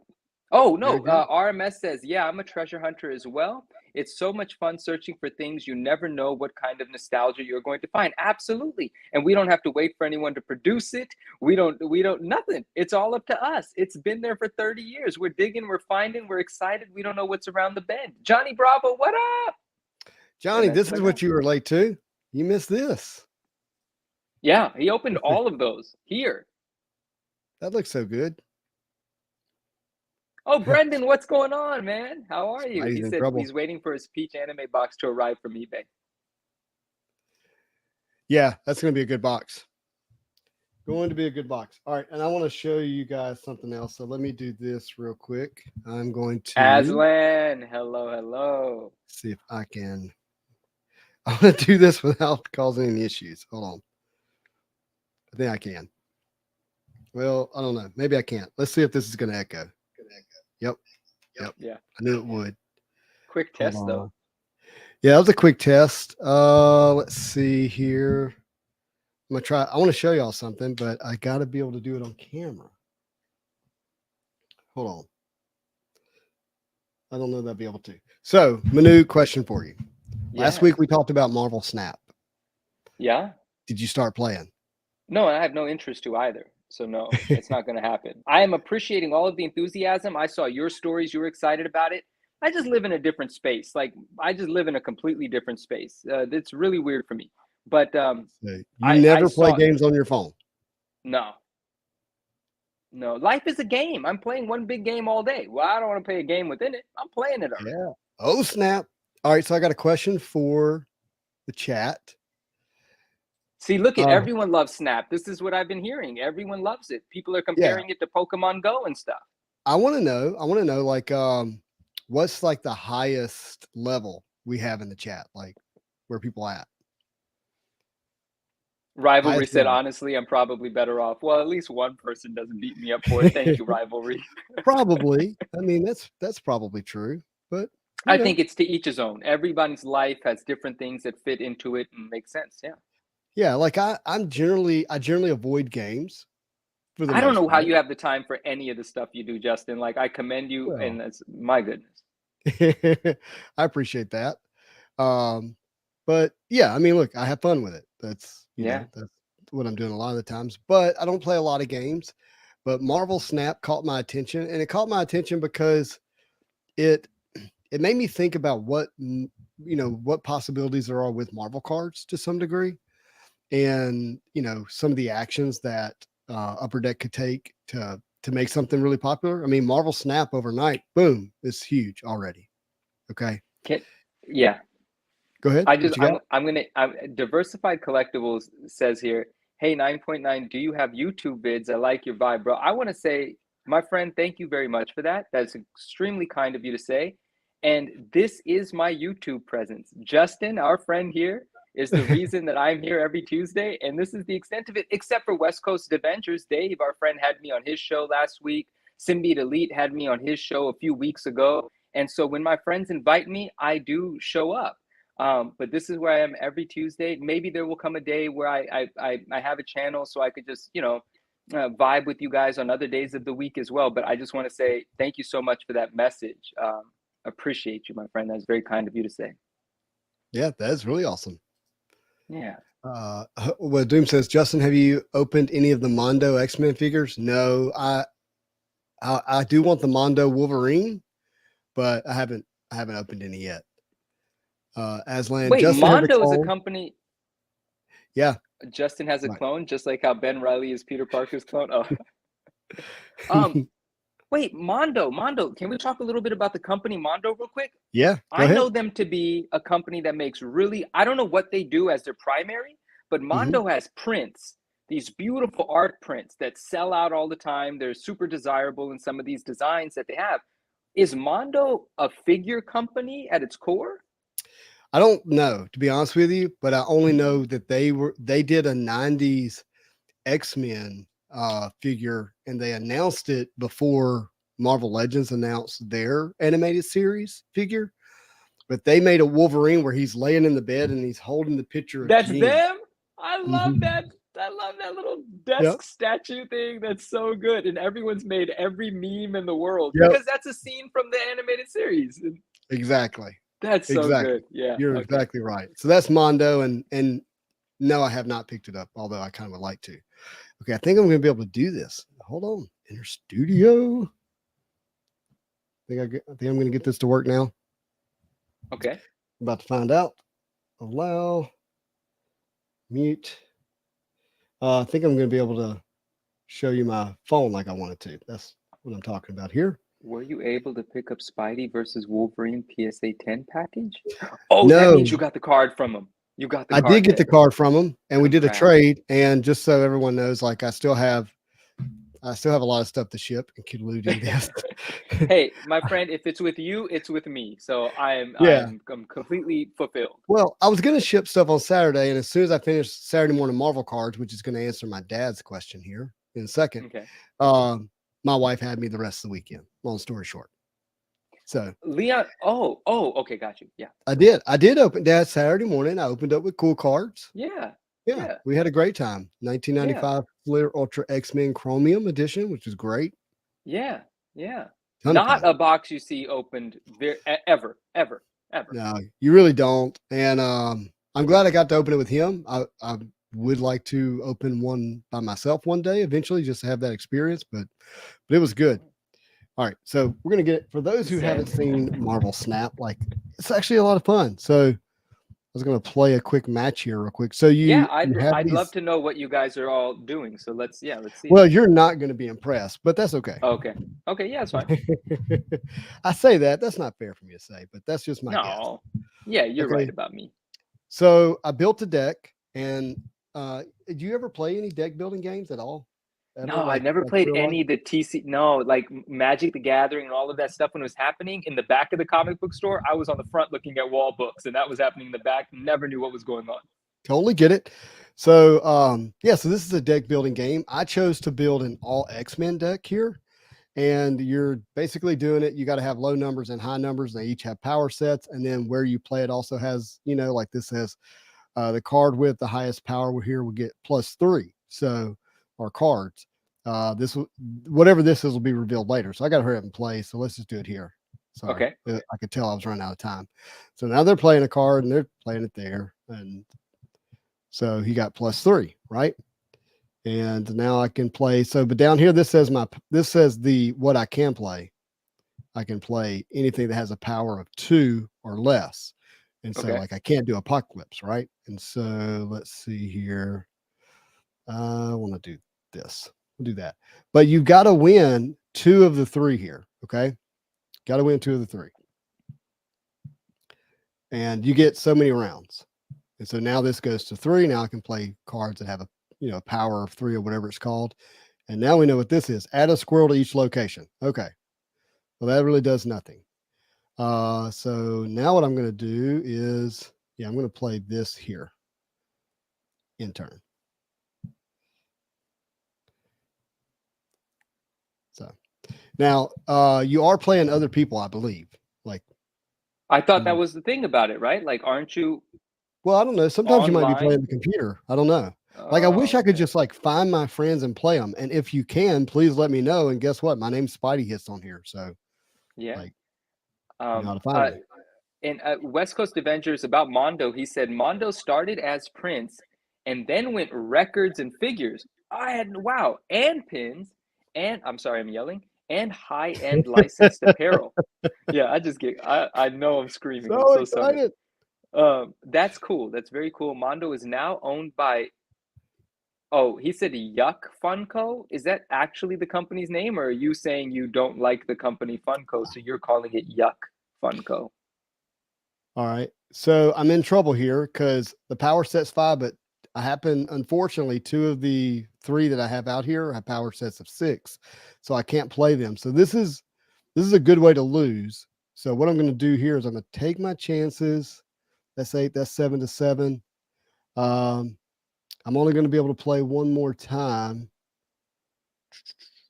So I'm gonna take my chances here. That's what I'm gonna do.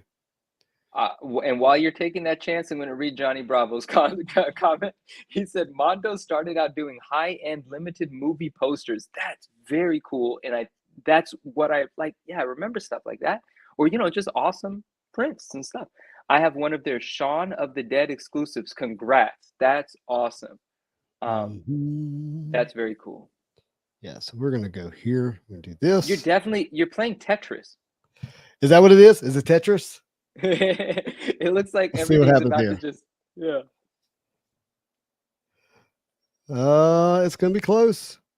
I think I did it. Yep. So 10 to 9, 9 to 14, and then 16 to 19 to 16. So I won.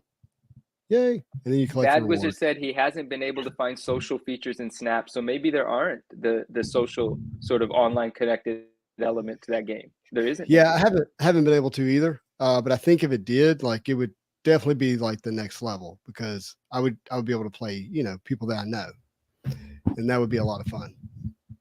Rivalry said, I can't stand losing and getting snapped on. Didn't realize you can retreat and keep some of your XP. Oh, you can just run away with your leg between your legs. Yeah. So if it's turn 6 and you don't have a winning move, and look, I'm gonna tell everybody my favorite winning move. The card didn't show up tonight, which was Nightcrawler. It's in the deck. But Nightcrawler, you can be on one of the locations, and he teleports, right? Mm-hmm, yeah. So I like to put him on. I like to get to a location, have 4 cards on it, so it looks like it's full because you can only put 4. And then on the last turn, I'll move Nightcrawler and then slam it with like a level 12 or 8. And they thought they had that one won, and then bam, I just destroy it. So I love that. This reminds me of how much I love the game Uno. I like those. I hate Uno. Oh my gosh, you like Uno? What the heck? Uno's fun. I love Uno. No, draw 4. Skip. It's fun. It's so good. No, I don't like Uno. I also enjoy Monopoly because Monopoly is like a great conversation game. You play for hours and just talking and eating chips and trying to get people to pay you rent. But for none of the reasons you just said.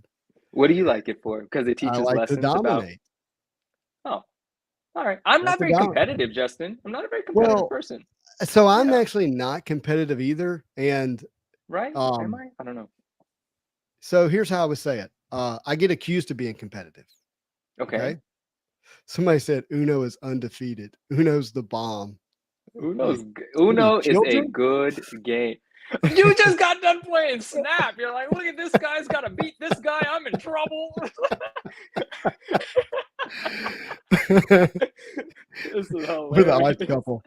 Yeah, Monopoly rules. So no, so like I'll finish the competitive conversation. We'll go back to Monopoly. So for me, I like to be liked. That's just true. Whether I like it or not, that's true. Have you ever done any personality assessment? Self-aware thing to say. I am my own personality assessment. I hate when people tell me to do a personality assessment. I tell them to take that personality assessment and, Yeah, eat it.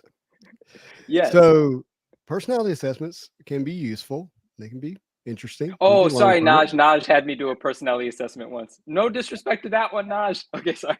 Really? She did? Yeah, yeah, she was. Naj and I like to debate. Naj is a debater, and we debate things. Right. So in my personality assessment, this is Strength Finders, which is one of the more expensive, like high-end ones that you do and blah, blah, blah. But Woo is number 2 for me, which is win others over. So whether I like it or not, it's in my personality to be liked. And I Yeah, but like, did you not know that prior to this personality assessment? I mean, there was a The time an in my life when I was young, I realized like I was super codependent on it. Mhm. And, it was important for me to like break that cycle, Yeah. but it didn't mean that I didn't turn off like just a general desire to, if I meet you for the first time, like it's important that you have a good experience of me. Yeah. That's it. Justin, you know how profound it is that you're able to say that out loud? You know, a lot of people consider that a thing that they don't want anyone to know about them because you know this whole mentality that gets paraded around as the one that you're supposed to have is I don't care how people. You know, I say it all the time. I don't care who likes me. I say it all the time. But no, Yeah. I like being liked. If I'm meeting someone for the first time, do you think I want them to think that I suck? No. Right. I want them to say, you know what? That experience with Manu, that was an all right experience. You know, Yeah. I might remember that guy in a good way. And that is something that is a driver for me. So I really appreciate the fact that you're able to say that because I think there are a lot of people that feel that way and they won't get out of their own way and just be honest and say it because they're too worried about the perception of that being said. I think that is wearing a very sensitive sort of vulnerability on your sleeve, but it's a beautiful one because what is wrong with that? Nothing. And there's a fine line between saying I like being liked or I live my whole life to appease other people. That's a different situation Right. completely. Yeah. So I really appreciate that you saying that. And there is that fine line, but I'm sure you have challenged that fine line quite a bit in your life, I'm sure. Yeah, man. Look, I had this muscle called people pleaser. It was really strong and I had Yeah, to beat it down. That's yeah, just a reality. That's just been part of yeah, my growth. yeah. And yeah, so there we are.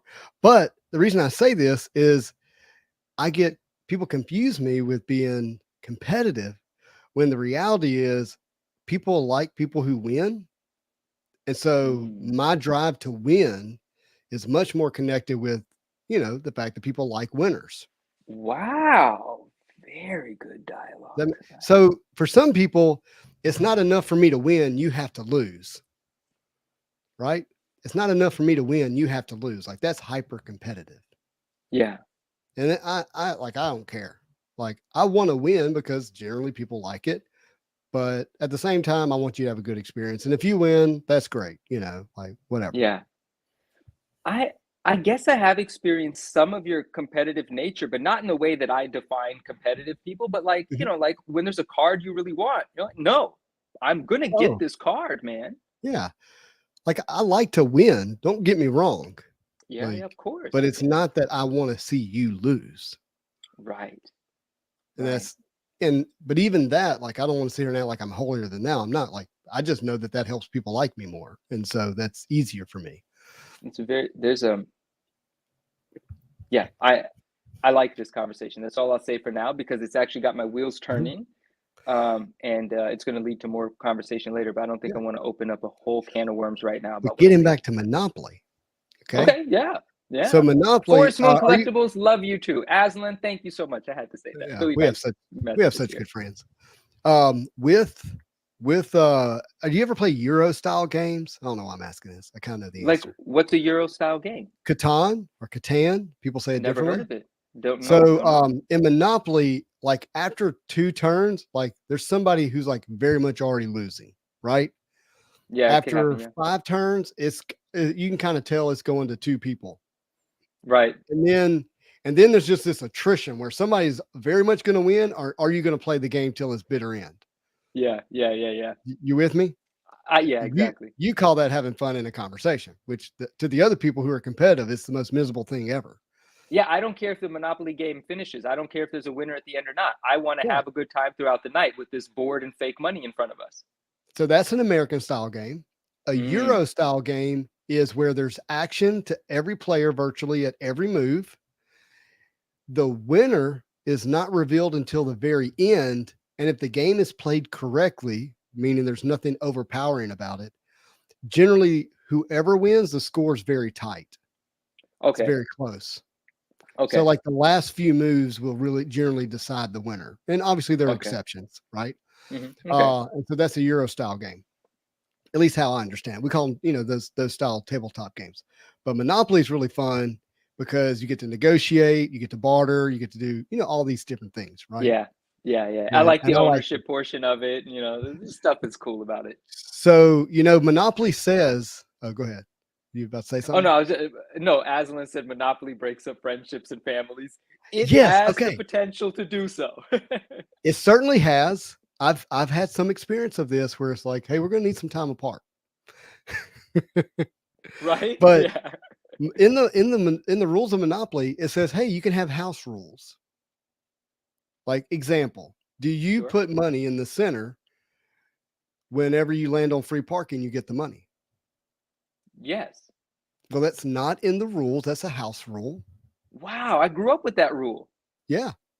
Do you in the first round, do you make people have to pay taxes and stuff, or do you get them one pass? Like, I don't do you do? remember.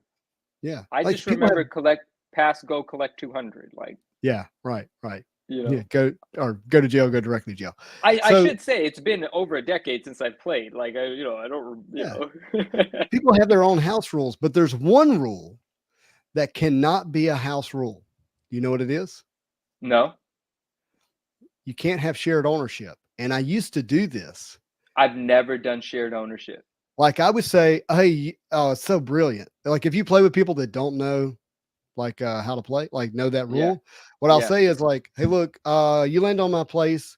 Instead of paying me rent, why don't you give me 50% ownership of your property?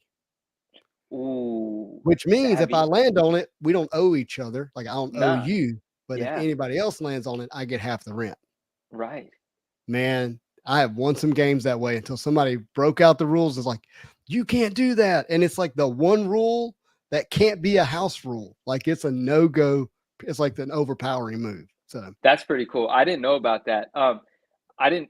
That's an edge if someone allows that to happen. The Vintage Lord says this conversation reminds me of the movie Good Will Hunting. Can I just say that is one of my all-time favorite films. I love Good Will Hunting. Robin Williams is amazing.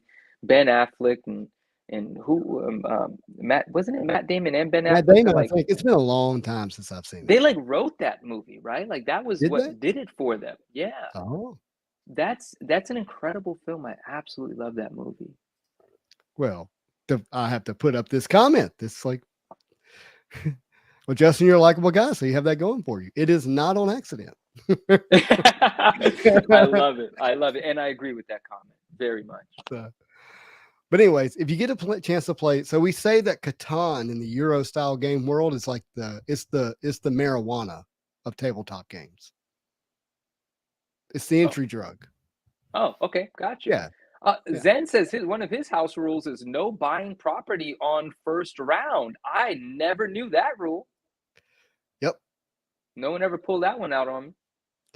Hold on, what's this one? My sister-in-law and brother-in-law hate each other for years after playing one round of Monopoly. They are super competitive, brought out the worst in them. It sounds like they just needed a reason to hate each other, my friend. It sounds like that might have been brewing a little bit already. I hear what you're saying, and I will tell you, you would have to pay me a lot of money to play Monopoly against my wife. Right. I know it's not going to go well. Guys, I don't spell very well. Scrabble is a game that I always get beat up in so much, but Scrabble's a game that could start some fights, man. Is that a word? Is that not a word? Oh, dude. Yeah. Look, I'm not a speller either. And so, but I'll play it. Yeah. Joshua, where have you been? This is episode 28 or 29. We talked about everything. He says, is this a Marvel show or all about game boards? Do you still collect cards, Marvel Madness? Where are you? He does. He does. Now we talk about all kinds of stuff on the show, man. We have a good time. Yeah, this is not your run-of-the-mill YouTube show about Marvel cards. You're gonna get a little bit more than cards, I think, when you and I are on the screen. We're just gonna talk. There's your answer. West Coast Avenger says they wrote it and won an Oscar for it. Isn't that amazing? Isn't that incredible? And it's a really absolutely beautiful film. Mm-hmm. Man, that's cool. Life is like Monopoly until you decide to give it all away.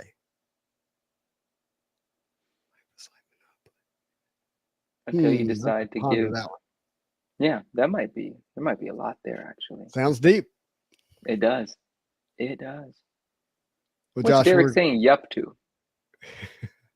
Oh, welcome back, Derek. Hello. Joshua, yeah, you have 5 boys, man. I don't know how you have time to do much of anything. We appreciate when you're here. Dang, 5 boys. Wow. Yeah. What's this? We could really scramble it up and rip another. Whoa, that would scramble it up. Jump in. All right, I'll send you the link, bud. Hold on, give me a second. Give me a second. Everybody, we're going to open up a $2,000 box of Star Wars. Not we. This is our friend that's going to do this. Oh, thank you for the clarification, Derek. He said he was saying yep to he was agreeing with something that you said about Monopoly, Justin. All right, so I have a question for you, Manu. What is the most valuable space on a Monopoly board? Chat, don't tell them. The most valuable space? Yep. I mean, initially I was thinking about one of the 2 blue properties, but that's not what you're asking me. Yeah, so it's a trick. It's a bit of a trick question because you would normally say the jail. All right, so when you think about space, so think about a set of dice, 6-sided dice. So you have 2 6-sided dice. The most rolled number, odds-wise, is 8 and 6. Is it? Okay. It's I can't remember. Something like 17% of the time. Okay. So if you're generally rolling 8 and 6, then from the start, what spaces does that put you on? You follow me? Okay, yeah. And when you think about the fact that you start on go and the fact, I'm sorry, it's 7. He's right. It's 7. Oh, now I was following. No, I'm sorry. I'll tell you why I said 8 and 6 in a moment and it'll clear it up, but it's absolutely 1000% 7. It's 7 and then it's 8 and 6. Okay. And then it's, I think, 9 and 4 and it goes from there. Anyways, so it's 7 and then it's 8 and 6. When you start at the start point, you roll 7 and you roll 7. Where does that put you? That's kind of that thing. The other part is this, the jail. The jail puts you, like the fact that you can roll doubles 3 times and go to jail, or you can land on the go to jail space and put you in jail. From the jail, the number 7 spot on that side of the board is, I believe, Tennessee or New York Avenue. I think it's New York. Okay. I'm not looking at a Monopoly board. It's been a while, but I'm pretty sure it's New York. So New York and the 3 oranges is the best properties to get, hands down. It almost always decides the game if it's played correctly without a ton of house rules. Very interesting. Now, why did you say 8 and 6 then if it's 7? So in Catan, the 7 is when it's rolled, it puts a robber on you, and 8 and 6 are the spaces that give you rewards. And so I generally think of 7 as a negative thing and not a positive. And the other thing that Catan does, it highlights 8 and 6 as red numbers, meaning St. James is, I think, one of them, but whichever is the 7th spot from the jail, I believe it is New York, but I can't remember. Rivalry says knowledge hath been dropped. But in Catan, it highlights 8 and 6 as red, as like rolled more often, and so that's what I was visually seeing in my head. But it's 7 and then 8 and 6. Yep, 7. You're 1,000% right. So West Coast Avengers has the StreamYard link. I imagine he's going to get one of his boxes. He's going to jump on. And if you were not here last week, he opened up 2 boxes of Star Wars. And we're going to be doing it again. Was it cool. 2015 Masterworks? What was the year? I'm sorry. It's something expensive. It's something expensive. Yeah. Something expensive. Yeah. And Derek is right. He said Manu now likes it. I mean, it's expensive stuff. It's kind of exciting. It's kind of exciting. He likes it if it's expensive. Yeah. Okay. Here's the probability. Yeah, I love podcasts. I'm with you. Yeah. I hope he hits something huge. Absolutely. All right. Yeah. 2 6-sided dice. Okay. So Pop-Tarts incoming. That's right. Zen, was it you earlier that asked where are the Pop-Tarts, or was it someone else? They're coming. They're coming. I love podcasts. Masterworks is like masterpieces. Yeah, I got that from there. Like big, thick, quality cards, really refined set. I don't think you can see that, but I'm going to read it to you. So 7 is rolled 16.67% of the time. Okay. It just said 17. 8 and 6 are both at 13.889, which is 14% of the time. So Okay. 7 and 8 and 9. And then from there, it's 5 at 11 and 9 at 11. And the reason is the number of combinations Of course, yeah. that give that. So you got Yeah. you got 6 and 1, 4 and 3, 5 and 2, all get 7. And then you got 4 and 4, 3 and 3, for 8 and 6, all the different versions of that. 6 and 2, 5 and 3. But then you get to after 5 and 9, it's 4 and 10, and then 3 and 11 because there's only 2 combinations for it, and then 2 and 12, there's only 1 combination for both. 1 and 1, Right. 6 and 6. And There so you then go. least roll. Derek, Okay. thank you for joining us this evening. It was very nice to be in conversation with you. And Naj may have already gone to bed. I will let her know that you have said goodnight, and I hope you sleep well. Thank you, my friend. Talk to you Yeah, soon. bud. Oh, hey, I Love Podcast has a great point. Masterworks is like masterpieces for Star Wars. And speaking of masterpieces, My God. boy, Hey, what's what's up, up, my friend? everybody? Hey, what's know, up? I was just making a joke because your friend was like, "Oh, was this the trading card game show?" And I'm like, "Well, we could really get wild." Oh, I got you. Okay. I got I you. thought it was like a No, real we thing. we keep pressuring you into opening these things. Right. No pressure. I haven't sold one yet, so they're just sitting here. Well, Yeah, but they will sell. They go, I know. I'm impatient. All right, well, let's pull a $20,000 card out of this thing then. I mean, feel they're like- yeah, that would be amazing. Hi, everybody, and thanks for having me again. Let me flip this camera around. So while you're doing it, I got to ask you, do you play tabletop games? I've never played a tabletop game in I don't know 25 years. I tried Wow. Magic when it first came out. It didn't take in my brain. And, Well, Magic is not a tabletop game. what? Oh, tabletop game. He's talking about board games. Yeah, I mean, I'm with Manu. I love Monopoly. Manu, hey, it's tabletop. We don't say board games anymore. We say tabletop. We I don't love say that? Scrabble. And as for Not a card, tabletop game. and you guys are talking about Uno. I love Skippo. Have you ever played Skippo? No. It's like Uno. It's just numbers. It's a different version of Uno. Yeah, I think I have. Yeah. Oh, I like poker. I love poker. I like poker. Texas Hold'em, or that's the game I play. I'm sure. Anyway, I love poker. Poker is the game. That's the game of life. All right. I'm more of a video game guy. Oh yeah, for sure. Okay. So are you playing Marvel Snap? I'm not. I try not to play too many games on my phone. I'm a PlayStation person. Got you. Speaking of, Justin, have you Ooh. played either Spider-Man game on PlayStation? Yes, I played both of them. Played the first one, loved it, had a lot of fun. I bought the Spider-Man PS4. It's red with the logo, all the stuff. Wow. And then I bought the Miles Morales version, and I felt like I was playing the same game again, like reskinned. And I only lasted like 3 hours. Oh man, no, you got to play Miles. Yeah, Miles is really good. Is there any way for us to get a poker night? Like, can we do a virtual poker night? Are there? Man, if we could figure out how to do it, I'm all in. I mean, not on the first hand. Not on the first hand. Dude, I would love that. If we This could is figure out a way. This is the extent of my gambling. Real quick before you get all the way in the box, we gotta mention this. Anyone play Go? Manu, do you know what it is? What, Pokemon Go? The answer is no. That's not what he's talking about. So Go is likely maybe the oldest game known, like in history to some degree. Like older than chess? It's an ancient Eastern game, like East Asia, from what I understand. It's a strategy game, like a war strategy game. It's still very, very popular around the world. It does. I'm not saying it requires a great deal of intellect, but it can get very intellectual in how to play it, how to do defenses and attacks and all this kind of stuff. And it's just played with, oldest game known to man. And it's just played with white and black stones. Yep. I know what that is.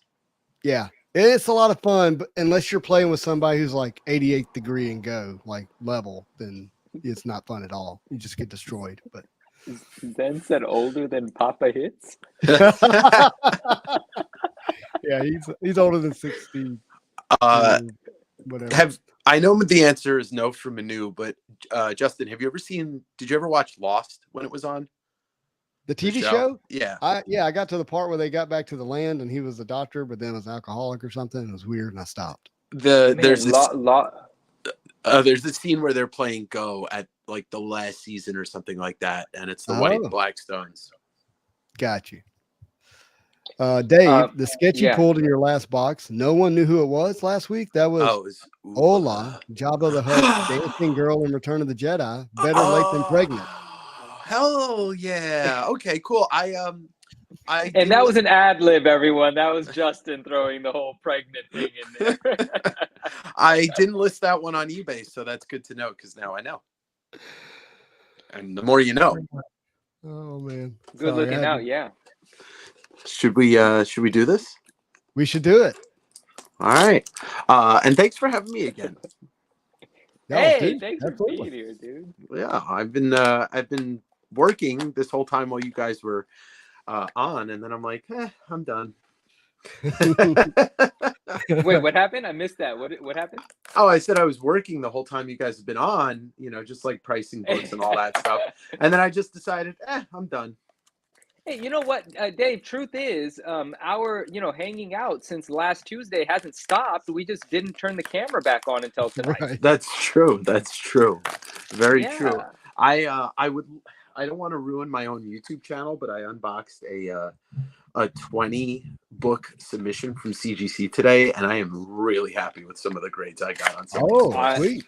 So I can't wait to watch that video. Yeah, one of them is going to speak to you both very, very much. That's all I can say. There's one, I'll just say it's a 9.8, but there's one 9.8 that you both are going to be into. Wow. All right, cool. 20 book submission, you said? Yeah, 20 book submission. Nice. Cardboardology says that he has a poker app. And I would say, like, I would do that, but I wouldn't put any money on it because I'm not going to play poker well on an app like the way I would in person. Can't read people. It takes too much discipline, and I'm not a disciplined poker player. I'm very much gut and instinct mixed with some discipline. Okay. And I think to play on a phone, you have to be just straight odds and discipline. And it's two different games. Playing on a phone versus playing it, it's two different games. And I don't enjoy it, to be honest with you. I mean, I like it okay, but not like I wouldn't have as much fun playing you in person. Well, because you don't get to read somebody's face on an app. Yeah, I mean, there's just so much. It's just a whole different energy. Yeah, to your point. Yeah. It's two different. Yeah. Let's do it. First card. I think I'm swinging these the right way. Hey, it's our friend Bib Fortuna. Oh man, God, you need a bid and a fork to eat. Hey, that's what chicken nuggets are made out of. All I have to say to that is Dewonawanga. All right, what do we got next? We've got Mama Nadoon. Otherwise known as I think I used to call him the Hammerhead. I think most people. I thought you said my name. I was like, what? Yeah. And that's a numbered card. That is numbered out of. Let's see if we can get that focused here. 96 out of 99. Wow. McGoop. Sorry. No, I don't care. I didn't make these names up. All right, and then we've got. Looks like there's a sketch card next. Boba Fett and Jango Fett, like father, like son, and son, and son, and son, and clone, and clone, and clone. All right, not numbered. Let's see what's next. Dan says, "Good luck, Dave." Whoa. Yes, good luck. Ooh, that's really cool. Whoa, that's an amazing sketch of the Death Star. Holy crud! Woo, that is like I like that. Honestly, when I first saw it, I thought it was a photo. It's very nice. Tim Proctor. Very cool. Name of the good job, Tim. Yeah, that's is right. Name of the neighborhood I live in Tacoma, Proctor. Let's get that. Wow. These are the hardest cards to, you know what? I'm not even going to try it on air. Hardest cards to get into penny sleeves. And then finally, we've got Admiral Modi getting choked. I love that. Awesome. I absolutely love that they used his his near-death experience with He's Darth like, he's Vader.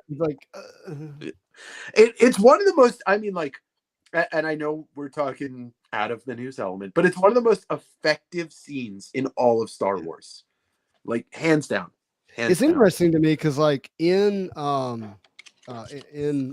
New Hope, like the first ever released Star Wars, Episode 4, Darth Vader, it's like his mythology changed later, like the way he's portrayed in that one, like because he's being bossed around to some degree and talked down to, and then he's like has to establish his authority, Well, that was Yeah.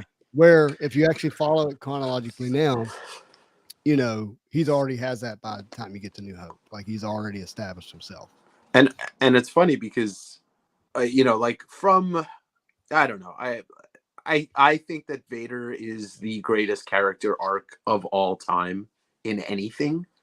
Yeah, even more so than Luke, because when you meet Vader, Death Grip, that is death. That is exactly what that is. Eat Your Marvels comment is fantastic. Aaron Takama, my most brilliant idea I've ever had was to open a talk. Yeah, exactly. Make it happen. I say it often. Where do you live? I lived in Taco, Ma. Well, look, That is good. with Eat Your Marvel, everything's food. That's true. Right. I don't blame him. I'd eat all my Marvels if I wouldn't die of paper cuts. Right. Asphyxiation kink card. Oh, where is it? I'm just gonna, you know what? Let's just do this. I don't even need it. It doesn't need a penny sleeve. It's a big tough card. We've already opened 2 packs? No, I only did one. Okay. We're already through $1,000. What the heck? I'll do another one, and then I wanted to ask you guys. Well, at least Justin, I would love to hear your thoughts on the Ant-Man trailer because you never got to that yet. We did not get to it. Yeah. So I've only watched it once, traveling down the road. So just know that I haven't like been in it and with it. I will tell you, it occurs to me like with Ant-Man movies, they're the most underrated Marvel movies. Yeah. They're a lot of fun. Like I always appreciate them and enjoy them, but then they never get talked about as being one of the best. Does that make sense? Yeah, 100%. And I think this one's going to be the exception to the rule because, I mean, it's not just a third Ant-Man movie, which is wild because now it's Paul Rudd's third solo movie or, solo title. That's a big deal. It is a big deal. Oh, sorry. Yeah, no, I'm going to jump into Ant-Man. It's not irrelevant. When you guys are done, I'm going to add into the Ant-Man conversation. Do it now. Okay, Dave, hold that pack. Sure. This is an Ant-Man book I have. Oh, wow. Don't ask. I don't know anything about it, but it's Astonishing Ant-Man 11, signed and Wasp. I guess someone wrote Wasp on it by Evangeline Lilly. Yeah. And then signed by Paul Rudd as well. Oh, and man. Then there's like a picture of Paul Rudd signing it with something. Why do you own that and you don't even watch the movies? People have paid me in interesting ways over the years. I've got so many things, and now you're saying Ant-Man. I'm like, yeah, I'm gonna find out what this might be worth and sell it because I don't want it. And that's a great book. Cool. It's a great book. Here's the other thing that caught me off guard about the trailer is Michelle Pfeiffer looked a lot better than she has in the other movies. That's Michelle Pfeiffer. Like Michelle Pfeiffer in the 90s. Anyways, like I don't want to say anything negative about another woman, but it just the plastic surgery didn't do it for me. And some of the other places I've seen her, and it looked like it suited her more in this movie. That's what I'm trying to say. Yeah. I was really excited because like the trailer did exactly what I wanted it to do. It gave away nothing about the plot. It's just like, oh, here's the quantum realm. Here's Kang, and we're gonna do this. And that's all I need to see to know that this movie's gonna be fun. Catwoman, Andrew. That's what I was thinking. There you go. All right, let's see what we got here. First card. Oh, Grand Moff talking. Mm-hmm. We must double our efforts. The years in the quantum realm were tough on a gal. That's true. Aw. Yeah, she was great as Catwoman. She was Look, fantastic. her as Catwoman is like one of the most beautiful women of all time, like on the screen. Like, Yeah. Oh, what do we got it's here? What great. do we got At here? least to me as a kid. I've heard of this Dude. guy. Look at that. And it's a numbered one. Let's see what where the Ooh, number it's on numbered? this is. I think so. It's shiny, but I don't see a number. It's got refracting light in it, but I guess it's just a parallel. There's nothing numbered on here. Oh well. Nice, Still cool. very nice card. Yeah. So we get Vader Tarkin. Who's next? Oh, I have another thing to say about. Oh yeah. Wait, did you get one of those last time? I think I did, but it was out of 50. So Okay. this is at its 299, but it's 25 of 299. Building that rainbow. Yeah, it's pretty. Hey, you took my joke. I was thinking that one. All right. So here's what I was thinking about the Ant-Man. One of the things I love about it, like we were talking about how space, is vast and maybe infinite and whatever, but they deal with the fact that like if you go in the microscopic level, it's like just as vast. Yeah, the spaces in between the spaces. Yeah, like if I were like to dive into my hand and try to come out the other side on a microscopic level, like I would never make it through to the other side. Mm-hmm. Just get smaller and smaller and smaller and smaller and smaller. Like, and I love that they're doing that in the movie. Yeah, I'm excited. Ooh, a medal, medallion. Arms, dude. Yeah, numbered at Ooh, what is that's that? nice. 129. So that's a bronze of his blaster. That's Harrison Ford. That's Harry F. right there. There he is. There he My is. guy. What a loaded pack. You get Vader, Yoda, Solo, Tarkin, and finally C-3PO. Whoa. What? This is the this is the starring pack. lineup this pack. Yeah. Yeah. Yeah. Wow. This pack is everything I know about Star Wars. Everything beyond this I don't. Right. This is the original X-Men lineup or something. This is like Magneto, the Juggernaut, Professor X, Cyclops, Wolverine, and I don't know who 3PO would be. Maybe Jubilee. All right, I gotta read this real quick. The author of Where the Wild Things, Where the Wild Things Are, once a little boy sent me a charming card with a little drawing on it. I loved it. I answered all my child's letters, sometimes very hastily, but this one I lingered over. I sent him a card and I drew a picture of a wild thing on it, and I wrote, "Dear Jim, I love your cards." And I got a letter back from his mother that said, "Jim loved your card so much he ate it." Eat your marble. That is ridiculous, and I love it. All right, I just want to show you to one of the books I got back in my submission. Yes, please. That I thought you guys would really appreciate it, because I personally think that this cover and this version of the book is better than the first print, and that would be an ASM 361 First Carnage Second print silver background. Oh, you got the second print. In a 9.8. Very I mean, nice. shouldn't that be the more valuable book? Yeah, Because it's lower, there's less of them. yeah, and it's just a cooler looking. The way that the red and the silver go together is really It kind does of look good. yeah. And I got that in a 9.8, which I thought was pretty dope. That is Very. very dope. Nice book. Yeah. Yeah. Wait, there's no newsstand of the second print, correct? I asked my buddy Maddie the same thing when we were doing the taped unboxing, and we both don't think so, because like the selling out would have been at the direct level, so why would they reprint it for a newsstand? Correct. Yeah. so Yeah. But that's super stoked on that. Should I do one more pack? Should we is there anything we want to converse about? Take like a little break from the Star War? Well,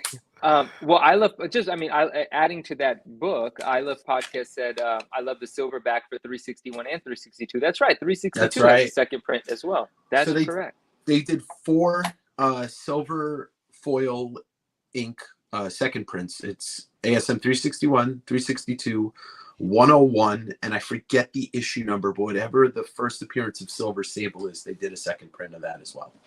And that's it. Interesting. And that's And it. Andrew's adding for us. Abe Banfi's adding. He says second prints never have newsstands, maybe about 2%. Oh, wow. So very, very, very slim that would be the case. And that's actually kind of funny. Hey, Symbiotes by Nature, what up? He said What's it's up? ASM 265 Silver Sable. Okay. And let's congrats. Well, maybe we did last week. I don't remember, but we're gonna do it again. Symbiotes by Nature recently graded 3 wizards. 2 of them were directs. 1 of them was an SDCC. He got his wow. directs. Yeah, his directs were both were one was a 9.2, one was a 9.4. The 9.4 sold to a friend of ours on Instagram, so congratulations to him and congratulations on the sale. His 9.2 also sold on eBay for what I think was a good price for that. So congrats on that. I never mentioned to you that I saw that sale. And his 9.4, his SDCC, achieved a 9.4, and that for now is staying in his personal collection until further notice. But 3 awesome wizards to come back. So congrats on those again, my friend. Even though we talk about them all the time, I don't think I'm going to be tired of talking about them. You're very welcome, my man. No, as you shouldn't. I mean, there's no reason to be tired of talking about Wizard Magazine ever. No, yeah, and that Ever. SDCC and a 9.4. You know, That's all. God, I had one. I sold it, and I shouldn't have. Man, this is already something to be proud of, but like I just get really excited thinking about, 10, 15 years from now. We're so much older, but we're just going to be looking at those and thinking, gosh, I mean, a 9.4 is going to be so historically tough in that magazine. Hey, Dave, yeah. I want to Yeah, show what's up? something I missed out on today on eBay. Go for it. Yeah. So I was bidding on this. My buddy Billy, who I mentioned earlier, sent me. I don't think you can see it very well here, but this is Dark Phoenix animation cell. Well, Yeah. I missed it. How'd you know? Oh, you read it. I read it, yeah. Like, oh, can it focus? But How amazing. That's yeah, wild. I don't know if I can show you any better, but there we Oh, go. there you go. There you go. Dude, that's gorgeous. Can I ask what was the cost? What did that go for? What's the deal with Well, yeah. So and it's got it reads certificate from Marvel Studios production X-Men animated cells 9297, the original production cell, Dark Phoenix, and I put a bid in of 205 Mm-hmm. and 205.99, and it went for 210.92. So I missed out on it. I hate when that happens. Like, you would have paid that extra $5. Right. You know, it happens every once in a while, and I had no idea like what I should pay for it either. Like I don't know animation sales. Is there 1,000 per episode? Like. Yeah, but it's like original art. There's one of each frame, or maybe 2 of each frame. So, and that was a full body Dark Phoenix. Like it was a nice one. Yeah. Well, there'll be more at some point, I'm sure. Before you open that pack up, a little bit more on this new second print conversation, and it's while Andrew's in here. This is going to be interesting. So, Dave, you and we were talking about the Wizard magazines, right? We were talking about, are there newsstand versions of every single one, like so on and so forth. Like there's just an interesting conversation we're having. And basically what I was trying to figure out when we first talked about it, are some of the second prints, because there are variant covers to these Wizard magazines, are some of the variant covers with direct and with newsstand, right? And the example we were using was issue number 6, right? The Incredible Green Hulk cover. Hulk, yeah. So the standard version of it has a green Hulk. The variant version of it has a gray Hulk. And the copies that I have of the standard issue are direct edition, and the variant gray Hulk cover are newsstands. And so when Dave and I were discussing it, Dave was of the belief that the variants were always for newsstands. So they are the newsstand versions of those issues that have 2 different covers. But then the other day on eBay, I ended up finding the first print of Wizard 6 in a newsstand. So now there's directs and newsstands of that, which kind of mixes up that whole philosophy. So Andrew, my question to you is, since we're talking newsstands and we're talking Wizards, 2 things that you're extremely knowledgeable about, are those variant covers that I only know in newsstand form, are there direct editions of those variant covers? Do you know, like Wizard number 6, the Green Hulk and the Gray Hulk, are there 4 different versions of that actually? Right. And that's kind of the question, yeah. Because that's a tricky one, because I want them all. Yeah, it is tricky. It's Gareb Shamus might be the only person to really have the answer. You could always reach out to him. Oh yeah, I mean, I get him. I love him. I just let him. He's handling some very important stuff in his life. I don't bother him all the time, but I might bother him with this one actually. Yeah. I mean, look, we're in an age between YouTube, between Netflix, between any way of media that comes out, podcasts, whatever. We're in the age of like researching this stuff and actually doing an oral history about it. Is people would get behind that. Like I really want to see somebody tackle the 90s in comics, whether in a book or in a like a docuseries. I want somebody to sit there and do the research and come out with a little, mini documentary or whatever about the rise and the fall of the comic book industry in the 90s, because so many of us were there for it, but there's so many people that were on the inside. And I'm not just talking about the writers and artists. I'm talking about the distributors. I'm talking about the comic book store owners. Yeah, the comic book store owners. I would love to know, just hear from the people in the marketing department in Marvel in the 90s. Because all the stuff that we consume, this whole show is a tribute to the love of the things that they put out with the licensing, cards, comics, every figures. I'd love to hear about the inside about all these, stories about that. Absolutely. I agree with you. Andrew says that there's a document somewhere that kind of goes into detail about the wizards that were produced. If you ever stumble upon that document again, yeah, that would be a fun one. Yeah. Oh, Symbiotes by Nature says, I'm so tempted to send my Wizard SDCC to the signing, but I'm still going back and forth in my mind. I'm afraid it will lose a 9-4 grade. Symbiotes by Nature, you already know where I stand on it, but whatever you do, I support it, and I'd be excited for it. But I firmly believe the accomplishment has been accomplished. Right. So if you want to go for the little extra, the icing on the cake, by all means. And then Andrew, actually, there was a message I missed. He said the Hulk would just be the 2, but actually we found out there's 3. I've confirmed 3 of those so far, which is what led to the questioning. So I'm going to continue digging for. They might just be the 3, but I'm going to keep on looking. But if you find that document, I'd love to see that. Thank you, my friend. I appreciate it. Should I go for the 3rd? Yeah, let's do it. Yeah. All right. Let's see what we get. And then while he's doing that, do you have a full greatest set of the full run of Wizard magazines, or are you just like captivated by a certain issue, like issue number 28 or something? Certain issues. So my focus is essentially 1 through 12, and I have those, and then I'm going to be working on certain variants of them that I might not have, and I need graded versions of them. But my end game is to have an ultra high grade collection. And there's something in there. Yeah, he's got one thick card. That is a thick boy right there. Good night. That's 130 point. Looks like. Yeah. I want to finish your thought, Manu. Wizards went on to I don't know how many hundreds, right? So 179 or something, maybe more. Yeah, it just it turned into something different from what it was that I used to actually engage with. And then I was out of the hobby for a long time, so I didn't know what was coming out month after month. They don't spark my nostalgia. I don't go crazy for them, and they're too modern for me to actually be feel to have that tingle about them. The special feeling about older, hard to find stuff. And so I like the earlier issues.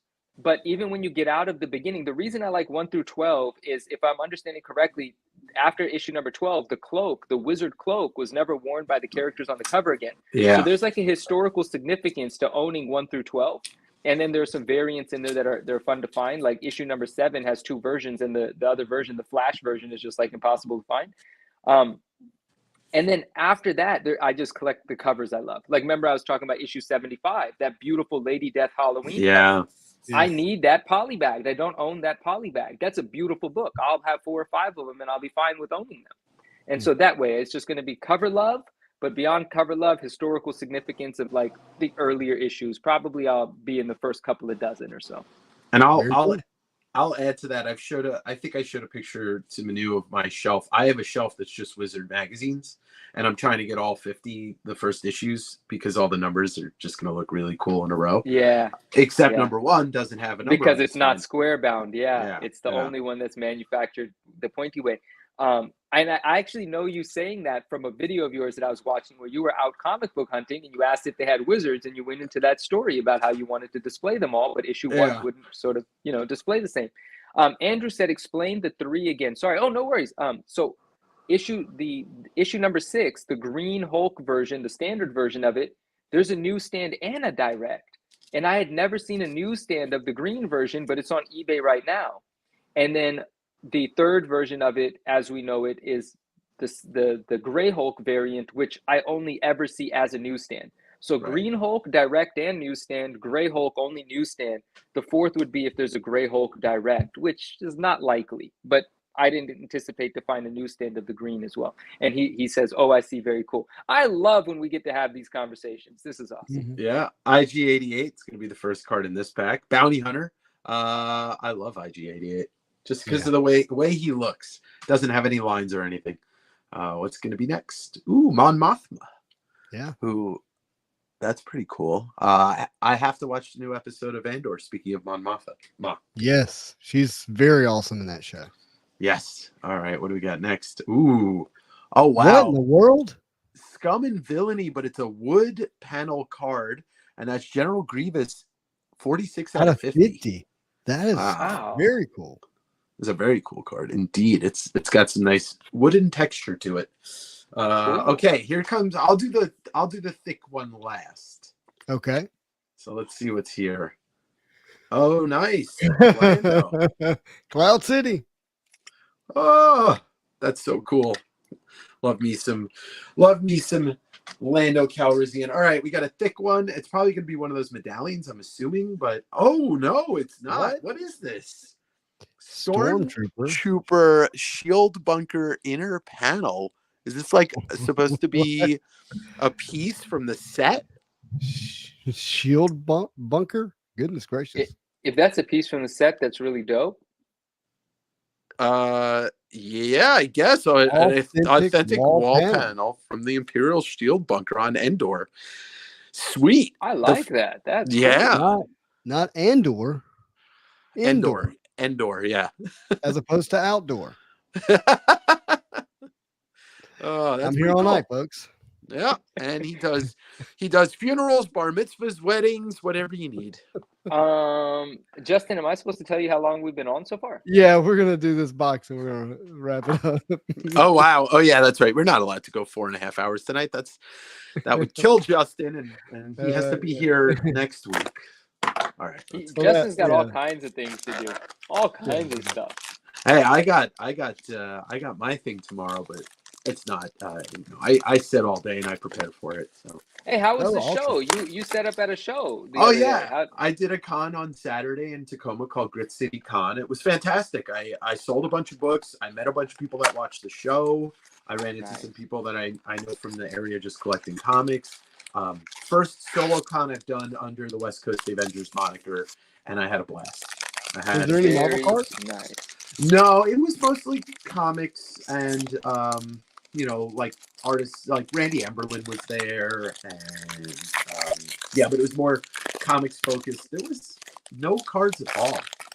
Oh, Emberlin was there. Yeah, Emberlin was there. He's a local Washington native, so he's at a lot of the shows here. You know what he said to me once? I posted a picture of, I think it was 361. I'm gonna get the issue wrong, but I think it was 361. It was a 9.8 newsstand. Mm-hmm. And he goes, now you need the 2nd and 3rd printing. And I was like, the 3rd print? What are you talking about? He said, yeah, there's a gold foil version. What? I was like, what? And me, I'm like, this is Emberlin. This is one of the guys responsible for, the cover, like drawing it or inking it or whatever Emberlin had to do with it, right? Mm-hmm. And I was like, so I'm gonna listen to him. There must be a 3rd printing. And every single person in the community was like, no, man, there's no 3rd printing. I don't know why he's saying that, but there ain't one. Maybe he was thinking of like Venom, Lethal Protector #1, but he wasn't involved in that either. So weird. Yeah, don't know. But that was my introduction to personally getting to know Emberlin. There's really no good tacos in Tacoma. Okay, there we go. Yeah, unfortunately, they're all in the Bay Area. That's wrong. And who's Amberlin? Randy Emberlin. Yeah, I don't know who that is. He was the he's- inker. Yeah. He was the inker. He was Mark Bagley's inker for his run on Amazing Spider-Man. Okay, cool. That's awesome. So, Symbiotes by Nature said he told him the same thing. General Veers. I don't think General Veers made it too far into the trilogy. I feel like he was dead by Mhm. maybe Empire. He veered I don't off. remember. He veered off. He Veered veered off. off. Oh, feels like a Justin joke. Ooh, Hey, Darth there Maul. he is. AKA Ray Park, AKA Toad. Yep. X-Men Da, da, da. All right. I forgot. This isn't my show to sing on. All right, here we go. No, that was great. There should be an auto in this pack. There should be an Oh, auto there in should this be. pack. Is that another wood card? No, it's the same subset, but this is just the regular card. That is numbered, so that's a number card for you. Was it? No. Nope. No, I'm No. sorry. I thought the name on the back looked like numbers to me when you turned it over. Oh, yeah. So that means the autograph's going to be this card here. So let's see the Jabba the Hutt. Oh, yeah. Oh, that's cool. With Princess Leia, 2 for Yeah. 1. Yeah. All right. Guys, let's hope for a Harrison Ford auto. And it's not even Oh, close. not Harrison Ford, but Wes Jansen. That's awesome. Ian Liston is Lieutenant Wes Jansen. Ah, he looks like he ate it, I think, in Empire. He looks like a snow speeder pilot that ate it. Yeah. And Pretty cool. It's not numbered. No, it's not. But the coolest pull of the box is clearly the Death Yeah. Star That's sketch. great. And Yeah, then that's awesome. and then the wood panel from Endor, Yep. Cool. and then the wood card of General Grievous. So Very cool. yeah. All right. Well, Man, I another box. appreciate you sharing that with us, dude. Of course. Yeah, man, that's a really fun product. I like it. Yeah, I mean, I have a lot of chances to get other high-end Star Wars boxes in the future, and regular boxes, and I'd be happy to come on here and rip them when you guys need some high intense card rippings. Does Okay. your friend, I think we might have asked this, I don't remember, Marvel, Yeah. do you know anyone that has any 1996 sealed Marvel masterpieces? That's a good joke. Okay. Yeah, I wish. Trust me, I wish. I just, if I saw them, you guys would be the first people I would tell. Yeah, what year was that set? Was that 2015? What was it? 2015, which is the first year that I understand that Masterwork exists. And like Justin said last week, it's the masterpieces of Star Wars. Mhm. Right. So, Big set. yeah.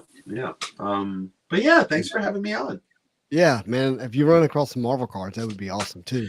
Yeah, I'm always looking. Do you guys know what the going rate for a 93 masterpieces box would be these days? Which one is 93? Oh, yeah. the second masterpieces. Yeah, that's Yeah, the one. not a lot because it bricks so badly. Oh, does it? Okay. Yeah, so it's not one you want to rip to grade. Isn't it like a 300-ish box? Is that where we're at with that? I think There's- I bought mine for 200 at one point, Okay. but 300. It's not nearly as expensive as a lot of the other. Like it's 400 for a 92 box. Last I checked, Yeah. 94. I think it's still up there because it generally doesn't brick. Hey, but, I'll pay someone 400 for a 92 if you know someone or if That's that's what- someone that's I bought mine for 400 at the card shop in Los Angeles, Burbank. oh nice. I'm gonna be They on had the a bunch lookout of for. them. Okay, I might just call them if that's the case. I If they got a would. bunch of them, just hit them. There's up. somebody. Okay. There's somebody in my area selling a 93 for $150. If I could get it for 100, I would take it. Yeah, But, I mean, when I opened my box of 93, one side was bricked, one side wasn't, and I actually got, I think it was 9 PSA 10s out of it or something like that on a Oh wow. Wow. like a 12, 13 card submission. So we did really well with it. Yeah. But I do. 95, it's really expensive. Yeah. You're over $1,000 pretty easily for one of those boxes. And in 96, they generally sell anywhere from as low as 4,000, high as 7,500. Again, if you got anyone with a $4,000 one of those, Yeah. I'm ready to go. So yeah, tell me. don't. 6,000 is about where that's typically where you're getting the kind of the fair price, not the too high, not the too low. Yeah. Yeah. So tell me, I know the set. You know, that's the Julie Bell, Boris Boris Vallejo. Vallejo. Boris Vallejo. Was it just so short printed that like they just don't exist? Because Yeah. I stopped collecting cards probably around that year. Yeah. So I can't say I know the truth. I can tell you what I've heard. Okay. Mhm. So what I've heard is that number one, it was a high end printed set. They were, put on. I have it, but it's not within reach. But the packs are an individual blaster, blister packs. I think it's a technical term, but and so they were meant to be presented as a higher end product, of original art. Derek, what up? Obviously the hobby was on a decline, Mhm. and shops were closing, and then distribution got impacted in some way. And so Okay. what got put out there wasn't as much as it maybe even was supposed to be. There's, I hear certain numbers of like 36,000 of those, boxes that we're talking about buying as being about the amount. And I would say like, that's not enough, but that isn't rare either. Yeah. It hit right in that space of every Marvel card collector, and even people who aren't Marvel card collectors, but who like Marvel and have an affinity towards that set, likes to have it in their collection. And so because of that, the base cards generally, sell anywhere from $35 to, $150, $200 for base cards.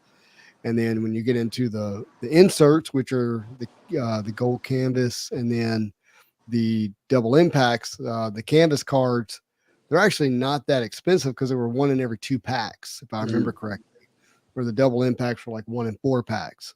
And so double impacts are much more expensive, with the better characters being even more expensive. But I think you can buy a whole set raw. You probably put it together for, $3,000, 3,500. But you're not even guaranteed a full set out of a box because there's 18 packs in there. When I say full set, I'm talking about with the inserts. You're not going to get all the inserts. You should get all the canvases, but you won't get all the double impacts. I think you'll get 4. Wow. Forrest Moon, have a good evening. Thank you for being here. Hey, bud. Thanks for hanging around. You got some Star Wars in you. Yeah, nice. It's wild about those 96s because I buy card collections quite often. Just because like most people that have comics have cards and vice versa. And it's really true how hard they are to find, because for every collection I bought in the last 3 years in Washington, there hasn't been a single 96 Masterpieces card. And I'm talking thousands of cards I bought. So wow, it's very interesting, but I will say this. I will find them at some point. Oh, I will. It may not be a box, it may be a set, but I will find it at some point. And then as a young person collecting in the 90s, I had put together sets of that. So, I kept mine with me and then recently sold them, but there are collections out there of people that had put them together then, that's when I put together my first set. Wow. I think I'm probably missing, I don't know, 15, 20 base cards. Now I could go do it, but I just haven't wanted to throw money at it. And when I say full set, I'm not talking about the double impacts. I had all of I thought they were called Gold Gallery. Gold galleries. I say canvases. They eventually became Gold Gallery canvases they did in the recent Masterpiece set, I remember. So I put together all the galleries except for the cut promo cards. You know how there's the ones with the corner cut off, and those are the promo cards? Yeah. Which are sick, and somebody snagged one quick. A beautiful Spider-Man one hit. I'm not talking about the one that's currently on eBay. That has a bad corner. A really clean one was up there for like $125. It disappeared, right? Because $125 for the promo in good shape. Easy buy. But yeah, I put together the galleries. Those were easier. The double impacts, I was never able to put together that entire set. But I love that set, and I wish I still had them. But I think I probably have. So I have the Storm and Venom. No, the Wolverine and Venom, the Storm and Spider-Man, the Rogue and Human Torch. I don't think I have the Psylocke and Punisher. And I don't have the Captain America and Silver Surfer. One day I will have the Spider-Man Storm in a PSA 10. There's not currently a PSA 10 of it. Right. but I hope to be responsible for it. Or if someone else is, I hope to pay them for it. I Yeah. would love to have that. Hope you get it. Mhm. It's not my favorite Spider-Man. The leg pose. Well, I mean, I don't know how you guys feel about Boris Vallejo and Julie Bell. Not my favorite artist when it comes to comic characters Oh, at gosh. all. Oh, You know, gosh. not Have at you all. seen the background on that Spider-Man card? Have No, you I seen haven't. the background? Yeah. Get lost in the background one day. Just Okay. look at the Spider-Man card and get lost in the background. The rainy street, the way the street lights are painted. They're not comic book card character. They're fantasy artists. They're Yeah. like super detail oriented, like amazing next level painted artistry type stuff. Swish Rip says the 96 Carnage is a beauty. There are two, and I prefer one over the other. The one I prefer is the one where his head's like exploding in blood. He's got one hand here, one hand back here, rather than the side profile. The side profile one I see more often, and it is a great card, and I do really appreciate it. But I like that other Carnage card out of the set very, very much, which coincidentally is still on eBay. And the owner of the card is reducing the price slowly, and it still hasn't sold, which opens up a lot of questions about a lot of things for me. But I was very aggressive in my attempts to negotiate with him through DMs or through messaging, and he didn't go for what I was proposing. But that card is still up there, and the gentleman has just reduced the price to $1,100. Buy it now on the PSA 10, and if his title is correct, if it hasn't changed since he initially listed, it is most likely still a pop 4. But then now I'm kind of curious to see what happens with the pop of these masterpiece cards as well, because look at that background. I mean, it's not going to do it justice unless you're really in there. Yeah. Dave, I'll send you a picture. I'll send you a picture. Yeah. And these cards they're embossed. These cards are the double impact cards are embossed. Just the realism that's depicted in that Spider-Man card. That's a lot cooler. The Storm, to be honest, in my opinion. Well, they put the Storm on the front, so maybe people felt that way. I have a huge appreciation for the Spidey card, and then another reason I appreciate it so much, just for the condition narrative, is because the edges of these cards are yuck. So difficult. And so are they? Yeah. Okay. Yeah. For these particular ones, not the base cards. The base cards are challenging too, but they're challenging just because they're hard to come across. But they're actually they're made quite well. Can I just put this out there? Imagine Marvel Masterpieces set all Sienkiewicz. Whew, that would be amazing. Yeah. That would be something. I mean, that would be an experience and a half. Like that would be completely the opposite of 1996 Masterpieces, right? Like it would just be boom. It's almost the reason why I want to get that 93 Masterpieces box, because there's so much Sienkiewicz art in that set. Yeah. You know, it's like Sienkiewicz, Steranko, Nelson does, I believe, and and Jusko, I think, has a couple cards in there. Boris has some cards in there too, I believe. It's just the best of the best when it comes to like putting together as many artists as possible in one set. Justin, are you familiar with? I caught Graded Gamer and someone named Keith, who I was not familiar with prior. He has a comic book store in Colorado, I believe. Oh, really? So he apparently had a bunch of Masterpiece cards that he never graded, and he just graded 3 complete sets. Tell you that what he had was absolutely unbelievable. 3 complete sets of 96. Yeah, and he just got them all back from PSA, and there's a lot of 10s. Wow. Lots of 10s, more 10s than I've ever seen. He made it look easy, and it's not. Oh, that's the first time I've ever seen anyone do anything like he did. Yeah, but it was so interesting. I stumbled across the live, and there's a few of them that I would like to buy from him. I just haven't prioritized that yet. Y'all see this? Okay. Am I showing? Yeah. That beast is such a beautiful card, man. I love that beast. I take it back what I said about Boris Vallejo and Julie Bell. Yeah, I love like it was something weird about that comment, man. Look at that Black Cat. I don't like the face on Black Cat. I like the card in general. Look at the card. I'm not big on the face. I like who is that in the middle? I can't tell. Oh, this Black Widow is awesome to me. Oh, that's Black Widow. That's dope. That's really amazing. There's the second favorite Carnage. There's 2 Carnages. This is my second favorite one from the set. Love this Carnage.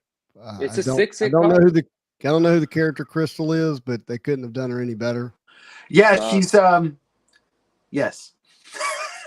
Cyclops right? is That awesome. Even though Cyclops is Cyclops sick. has a mullet, did you notice the mullet? Oh on my the back? god. Hey, he does. That's funny. Still cool. Doom looks like a scared child. Doom looks like a D- scared child. Doom doesn't is look yeah, angry. Doom is He interesting does here. look a little shook up, yeah. The Domino in the sci-fi setting works for me. I don't Yeah. know why, but it does. Well, it's that costume works in that setting. Totally. Oh, that Gambit. All three of these, Gambit, Elektra, and Doctor Strange with the Eye of Yeah. Agamotto is Wow. the Gambit Oh, is I next love level. that Green Goblin, man. What a look at him, spooky, crazy. That's insane. Yeah, all of these are good. I think Even I gotta Hawkeye. buy that one from Keith. He tended that one. Do you know if do we know if Boris and Julie ever sold any of their originals for this? Whoa. Probably, but I Yeah, was just I mean, wondering.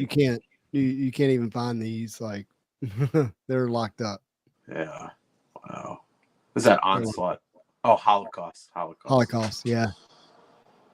Iceman's cool. This is one of the best Invisible Womans ever. You said Yeah. Iceman's cool. You know, I try. Iron Man, not the biggest fan. I mean, I Nah. appreciate the card in hand, but it's so I don't many like different that things mask. done with them. Yeah. Oh, the Jackal. I mean, nobody cares about him as a character. Yo, Wow. Imagine that Jackal side by side with that Green Goblin card. I Yeah. never Yeah. looked at them together. Yeah. They're wow. Very cool. But Well, they probably use some of the same photo or model references for models, those like for cards. instance, look at Jean Grey, and then it reminds me of the Elektra a little bit. Yeah. I'm gonna go ahead and call that Jackal card Jackula. It does look like Count Dracula, doesn't it? Chimera, there's the that's a lizard great coming up. card. Like, Yeah. but here's one of the best cards. Look at this Mystique. Yeah. Even Namor, the lizard is such a great version of the lizard. I love it. Yeah. By the way, that lizard figure you showed off was a great representation of Lizard too.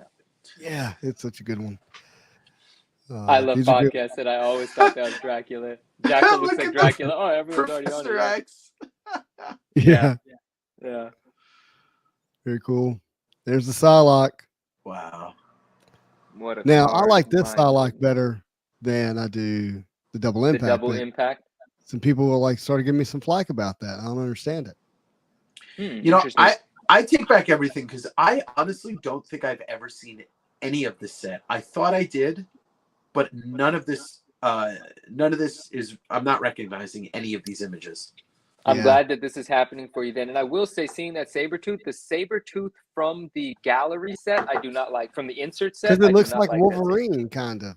set. Or something. We'll look at it in a second, but Yeah. I'm just not a fan. I don't even like the Spider-Man from the gallery. I don't like how he looks like such a handsome, strong, like Right. he looks like an actor. It's not Peter Parker to me. Jeez, that Yeah. She-Hulk is fantastic.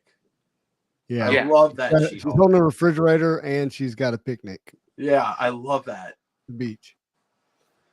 Shadowcat, Kitty Pryde, Scarlet Witch. Scarlet Witch, remember they're into the bodybuilding fantasy Yeah, art, and that's the they models are, that yeah. they use. And so, Yeah. she's a little, muscular here. And If you so if you forth. didn't tell me that was Scarlet Witch, I would have thought that was Elektra as well. Elektra or Dazzler wearing the wrong outfit. Yeah. But these three here are pretty sweet. Silver Sable, they do Silver so well, but this Surfer is just so Oh wow. beautiful. Why is the psychedelic. Spidey card squared like that? I Yeah, think some of these may be the actual original art. probably. That's what I'm thinking. Well, because there's no stamp on that to denote the card, so it has to be the original art. Right. I didn't look at the top of the page, but I think that's maybe what it is. Now, I've actually seen this original art of Thanos before. Ooh. But all three of these are good. Storm is unbelievably Wow. beautiful. This Spider-Woman is gorgeous. Is she in Cloud City at the end of Empire Strikes Back? Yeah, right there? where's she at? I don't know, but she looks like she's inside the Death Star. Yeah. That Uh, Thanos is really cool. It could be any character and it would be just as cool. mhm. Mhm. Yeah. This Venom is amazing as a Wow. card. Yeah. Yeah. Never understood the version of this Thor. It shows up a few times in trading cards, and the hammer looks too small. That looks like Thor if he and He-Man were the same person. Yeah, but how's his head this big and the hammer this small? It's a ball peen hammer. The perspective is off for me. But I mean, it's amazing art. I'm not trying to knock the art, but the perspective is different. Thing here's cool, but that's more of the original version, first appearance version. But this White Queen is awesome, but this Warlock, I really like it. Yeah, what they're doing with the cape, and it's like all warped because he's coming out of some type of wormhole. I love that. Very cool. Yeah, so you can see this is like the original art, but this is actually 2 cards, 55 and 56 here. Wow, he made Strife look cool. But this cable by himself, this arm, the detail in it just by itself is insane. I'm going to go ahead and read Andrew's comment. He says, the original art from that set has sold, but as you mentioned, it doesn't come up very often.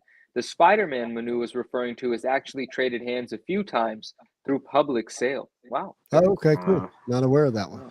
By the way, I made the decision that I'm going to try and get one of the Just Go pieces when that Kickstarter goes live. Oh, very cool. Yeah, I got it. X-Men versus Dark Beast here, and then random. As one single painting, this Apocalypse versus Angel is really good. I love it. It's beautiful. Split up in cards, not as good. I don't remember Dave, what did you just say? I said I'm gonna make an attempt to try and get one of the Joe Jusco or Jusco originals when that Kickstarter goes live. Like You're gonna do the 25 hundo, huh? If I can get my name in for it, and I can, and the site doesn't crash before I do it. It's next week, the 1st. Yeah, I'll go for it. It's too good of an opportunity to pass up just to get an original painting from him. Yeah, the Dr. Octopus here is kind of cool. Spider-Man is cool, but I would have rather had the perspective change where I could see Spider-Man and Doc Ock's back would have been preferred, but that's because I'm a Spidey guy. Yeah. Oh, are you? Kind of. Whoa, look at that Fin Fang Foom. That's such a great piece right there. Wow. War Machine. But here it is, guys. Both of these just absolutely just stunners. The Phoenix versus Magneto, and then the Dark Phoenix. Wow. My mind is being blown. This is something I've never seen before, and it's from the time period when I know I should have seen this. Yeah. Yeah.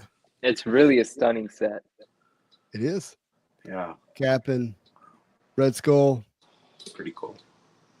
And then this is interesting. These cards don't look like Ghost Rider looks okay, but the Moreland here, I think is I can't remember who that is. Blackout. I'm sorry, Blackout. It's not a great looking card. Oh, there's my Carnage card coming. Whoa. Yep. Both of those cards. See, there you go. There you go, Justin. Like they could have done that same perspective with the Doc Ock card where you can see both of them. Yeah, but I don't like the eyes in this one. I don't like Venom in this one. His hand reminds me of Penguin from the Batman movies, with Tim Burton Batman movies. His eyes look like, these days Clayton Crane Venom head, which I don't like that. I just don't like that Venom. Yeah. I mean, look, I would love to own it. Don't get me wrong, but just in general, I just don't. But that Carnage card, guys. That Carnage. That's wild. That just explosion of blood. Mm-hmm. Oh, incredible. It's pretty amazing. There's Thor in that version of the suit again, but this is an amazing Loki. Yeah, it is. Yeah. Classic Loki. Yeah. Thunderstrike. Yeah, I don't remember Thor wearing that outfit. Yeah. Zen, yes, this is 96 Marvel Masterpieces. I Love Podcast says I can't unsee that now, Manu. I'm sorry. Sorry. He's right, that whole hand just. Scarlet Spider might be my favorite of the Spider-Man cards. The Scarlet Spider might be the best. I agree, because the eyes are the best. The poses. And it's the Brooklyn Bridge, and it's okay. I'm gonna go out on a limb and say that's the best Spider-Man card I've ever seen. Whoa, Oh, wow. I love that. I love you saying that. It's really an amazing card. It really is. Yeah, Mhm. like, and as a New Yorker, like that means just as much to New York as any other But- thing you could put But in I there. have a thing. Sick. Isn't Ben Riley Scarlet Spider supposed to be in San Francisco? What? He's in San Francisco? I don't know. At- I'm asking. I don't think so at first. Maybe I thought he eventually. like had to create his own life and get away from New York. He did. I just don't remember if it was San Fran, but that was after he was already established as a character. Got you. I Okay.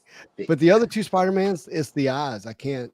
They're not this one they're not. Yeah. Yeah. They're not.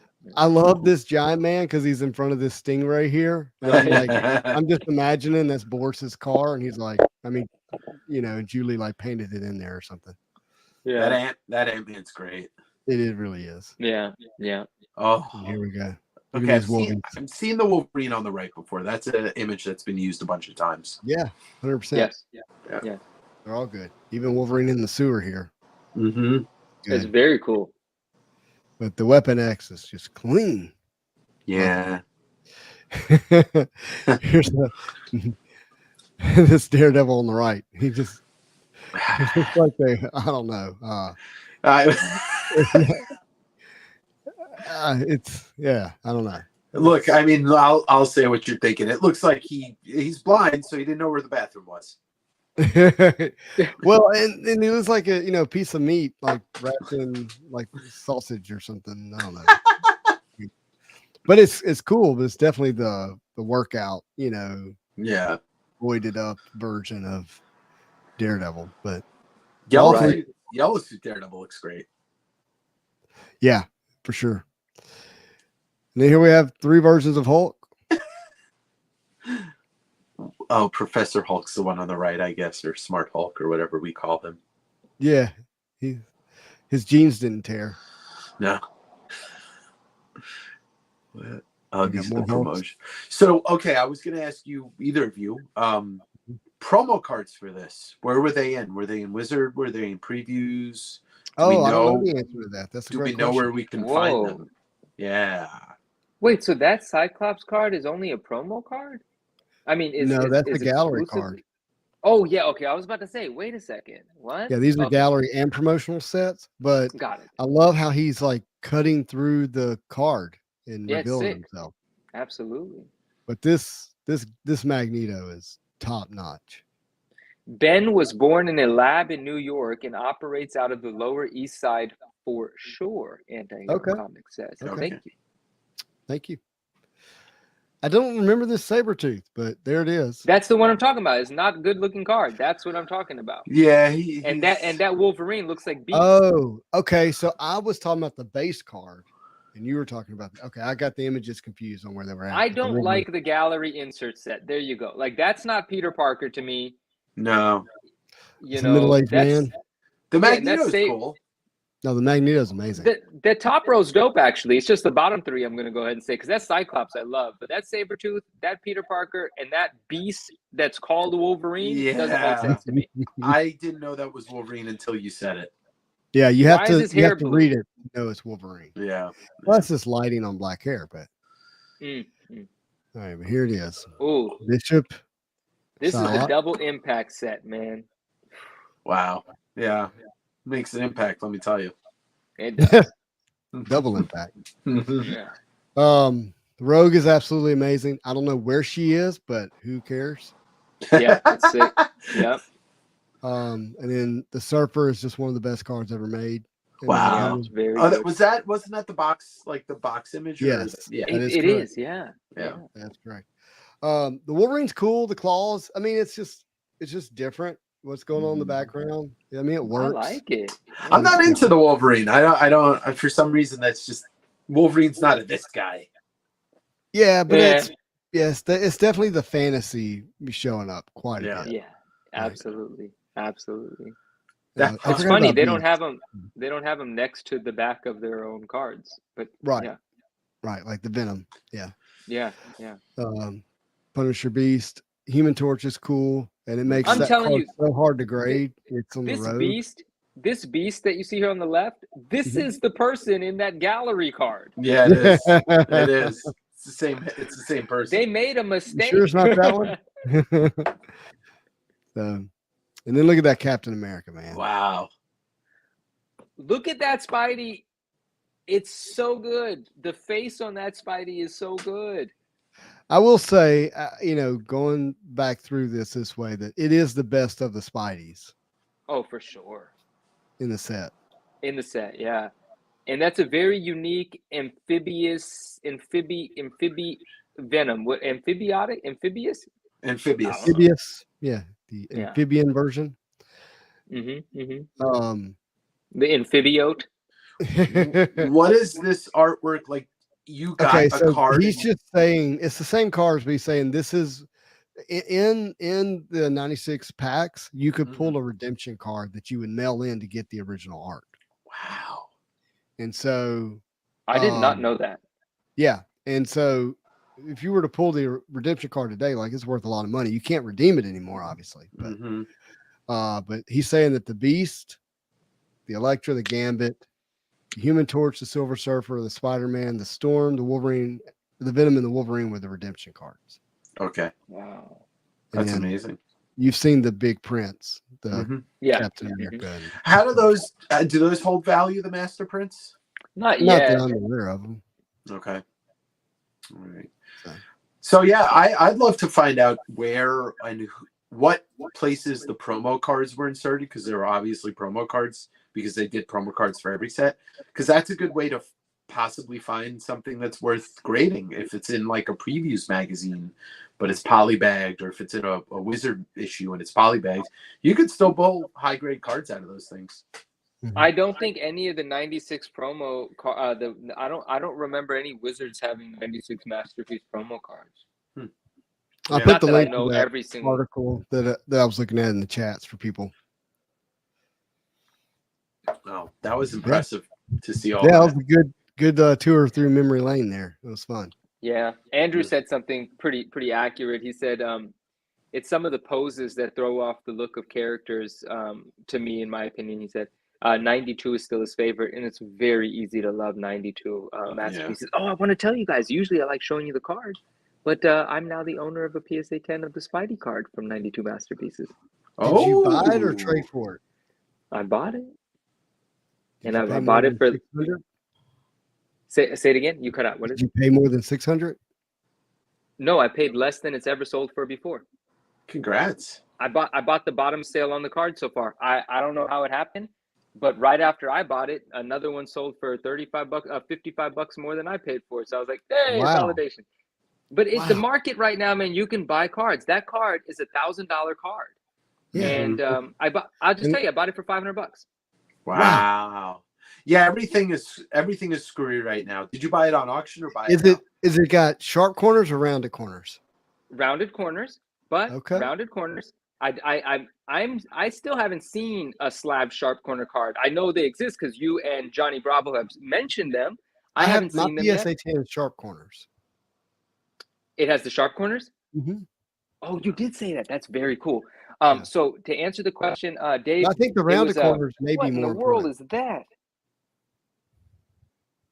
The rounded corners. I want both now because now that I know that there are two, I want both. It was an eBay. Dig this, guys. eBay auction. Mhm.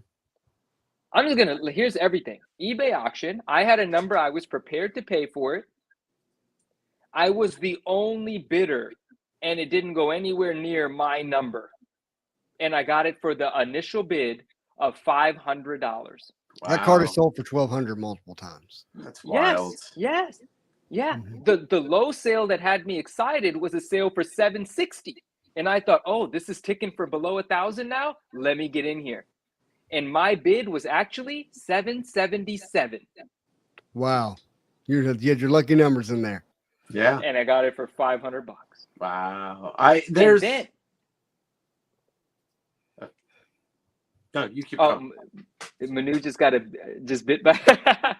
And then so the interesting thing was there were two auctions running at the same time, ending on different days. One was ending 2 days after it just ended, and it ended for $35 or $55 more than I paid. But the interesting thing about it, that one I did not want. And the reason I was adamant about getting the auction that was ending earlier is because that second auction, the card was actually slabbed in the PSA version where there's a baggie inside holding the card. Like for some reason, for that particular submission of that person's, they put it in the bag rather than the tighter fitting inner encapsulation of the standard PSA slab. I wanted the standard one to go with my Juiceco Venom. I didn't want the bagged version, but the bagged version sold for more, which just made me happy because I literally felt like I bought the bottom on that card. So I was very pleased. Insane. Is it still Pop 23 or something like that? I didn't even look into it. I don't know, but as soon as it gets here, yeah, dude, that set, like Andrew, that set is so important. It's the first masterpiece of set. It's jaw-droppingly gorgeous, the entire thing. That is a no-brainer. Dude, that's when you $400 is, I don't know if it's undervalued for a sealed box. I have no idea. But I think $400 to enjoy ripping open that box and then grading some if you want or just keeping them, it seems like very worth it. Pop 25 is out of 284 total graded. I Love Podcast is letting us know here. Andrew said, I swear I watch the same auctions. Yes, Andrew, you and I definitely. Andrew, yes, we definitely watch the same auctions. And I'm intentionally not mentioning the other one that you and I were talking about the other day because I'm not ready to let that out. That's a 9% gem rate. Wow. Do we like that in the world of cards? Is that a low gem rate?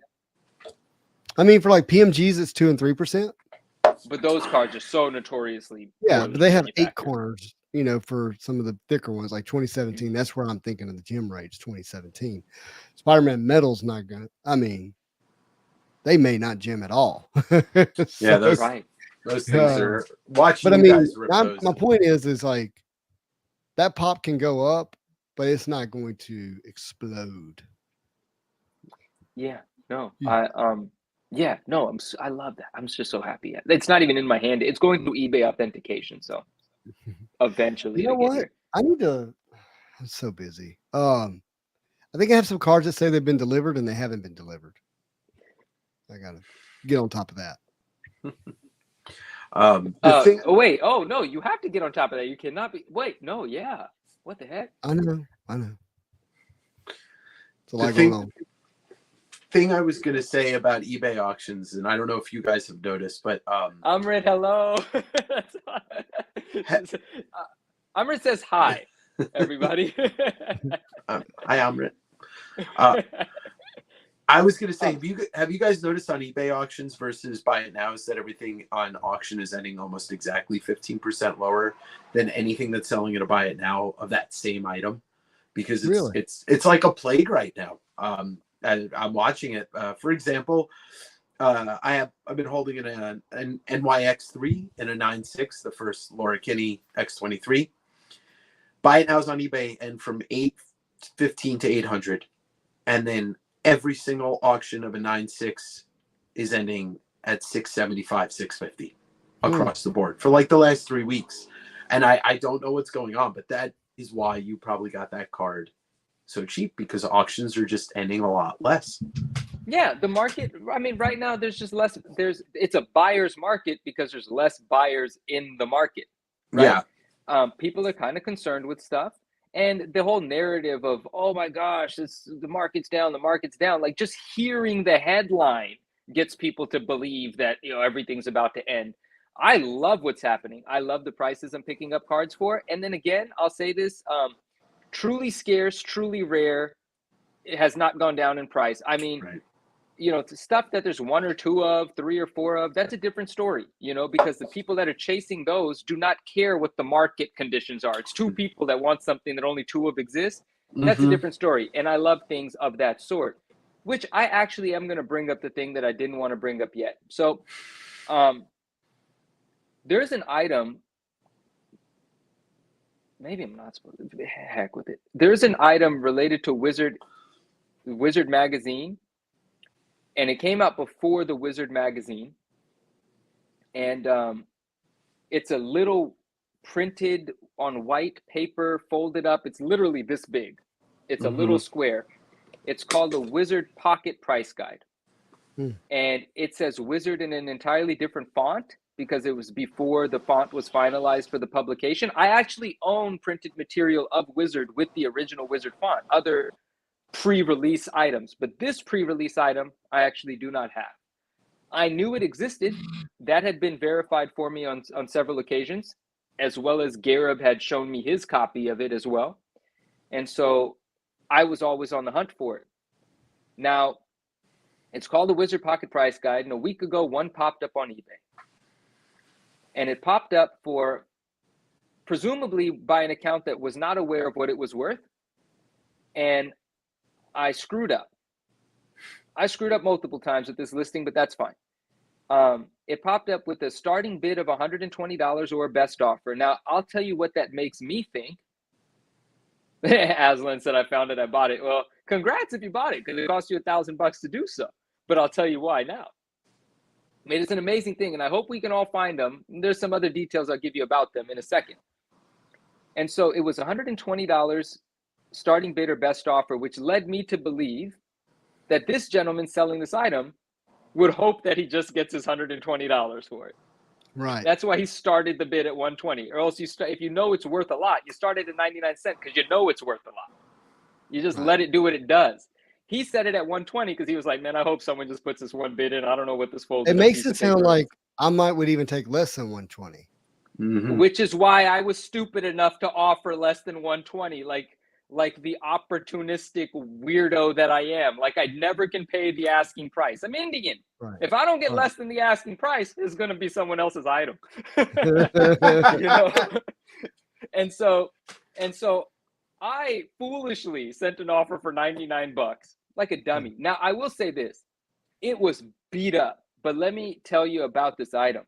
It doesn't matter the condition of it. It's about the fact that it exists. Mm-hmm. I actually know that there were only a few hundred made.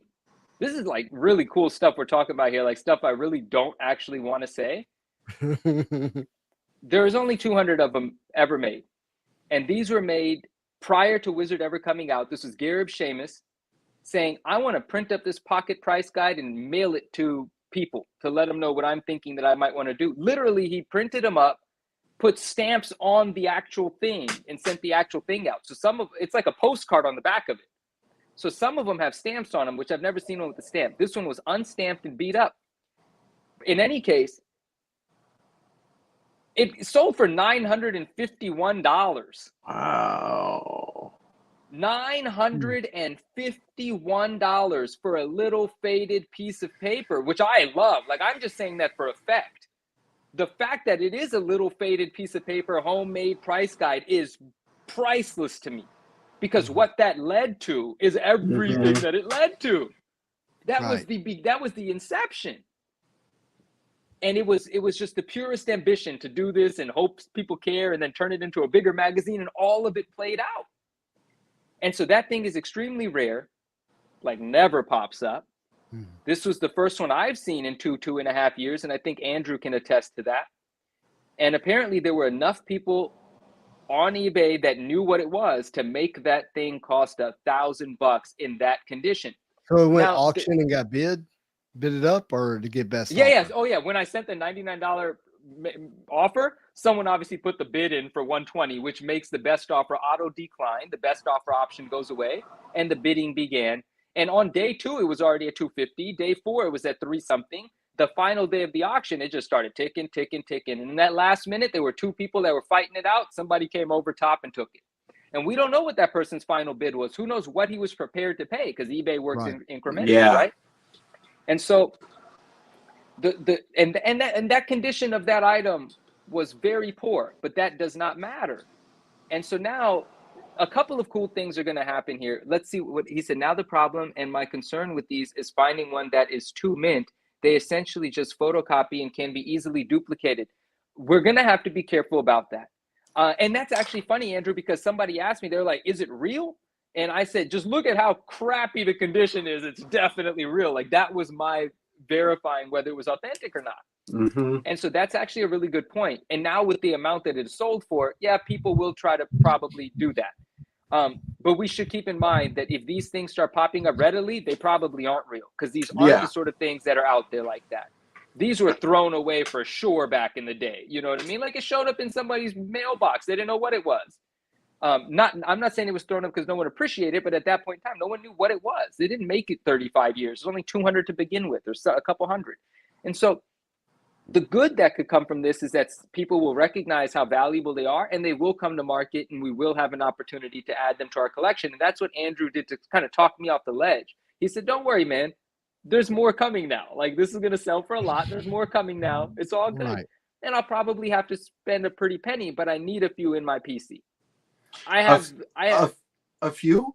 You're I talking need about a few. You're talking about something. Hold on. You're talking about something that is over 3 decades old. It is a piece of paper that was mailed out. It's the idea of like saying, "Oh," and I'm not trying to. This is just the perspective. It's like saying, "Oh, I need 3 copies of the original demo tape for Nevermind." Nirvana. You're like, I don't need 1. I need 3 with Kurt's handwriting on it. I'm gonna do this. I'm gonna leave the screen for a second. I'm gonna come right back.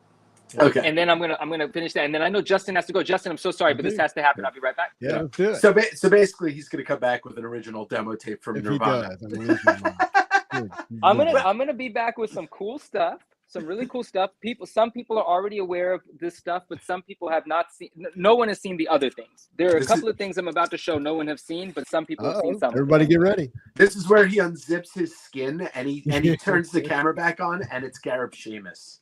That would be amazing. Okay, so this is the item that I have shown to people before, and it is in a folder like a school report. Oh yeah. Right. This is a printed cover.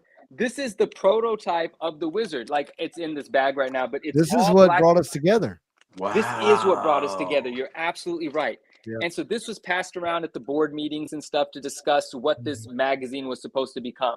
So this is amazing to me. Yeah. Right. And it was the fact that Comic Tom shared it. Yeah, that's how you saw it. Yeah. Yep. Right. I only know Comic Tim. This is just some promotional poster from around that time. I remember that. I remember seeing that. Yeah. We're going to put a spell on you with the first complete comic book magazine introducing Wizards. So this was to let people know. What a great job choosing font. Yeah, that font, it stuck. That one actually worked. I'll show you what they didn't stick with. This is actually a folder. This I'm going to show more of. So this is actually. Look at I've never seen that before. You just made my face go like this. This is what I would assume sales reps for Wizard were taking to businesses to show them what the magazine would have to offer. Wow. This is the business. This is the business card. Linda. This is Linda. This is whoever this is the advertising manager, Linda Perillo. Linda Perillo. Wow. Right? And so this is the original font that they were contemplating going with. Oh, so sick. Good. Right? And so this is actually the price sheet to let people know how much it would cost to advertise within the magazine. Oh, this is interesting. Wow. You know, all of that. That was kind expensive. of stuff. Where did you find this? Did you find this via eBay, or is this like a private thing that you bought it from somebody? eBay. Wow. eBay. Again, someone that had no idea what it was listed it as Wizard Magazine stuff. Yeah. And that's awesome. And I The snatched account it up. was Linda. Right. Well, that's amazing. That's just So this is like a lot. There's like papers upon papers of like promo stuff in here, but you guys get it. Hi, Avery. And so, it's my buddy Avery. Sorry. Oh, Avery, what up? And so, for me, having these things, which I don't think I'm going to be able to have multiples of, which means I'm not going to sell them. But I do believe, first of all, I need obviously the pocket guide to complete my collection. These are the prototypes of it. These are the sales materials. And then I have the Wizard 9.8 signed by Stan. This is the only one. Game one of a kind. And so I need the pocket guide, but the reason I need more than one is because I love selling rare, crazy stuff. Of course.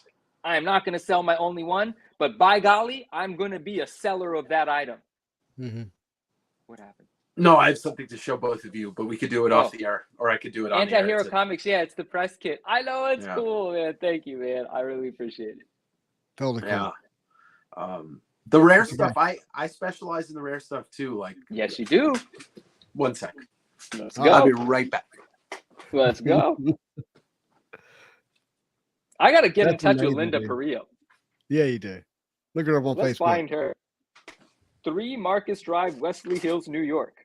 Okay, so this represents a bigger one that I actually have, but I have the I guess these are called the test prints of this Oh, Spider-Man, $20.99. the 2099 regular Spider-Man by Rick Leonardi, and I guess it's inked by Al Williamson, but I have a bigger one that I'd have to get out of the box. Can you make his screen big real quick, Justin, please? I want to get a better Oh, look at I'm that. sorry. Yeah. Now David's So- going to unzip his mask and reveal he's actually Tommy Parley. So this is a test, I guess a test print for a poster, and you can see on the top the Yeah. lines where they cut. But I have one that's a 6. It's a fold out, and it's 6 of these attached in one sheet. And I forget where this image is from. Is it from a poster and maybe one of the Spider-Man hologram issues? I know think. that Spider-Man image so well. Oh, I have the poster with that Spider-Man image. I have a poster with that Spider-Man image, but I don't know where it's originally from. I think and it's like Web 90 or Spectacular with the hologram covers.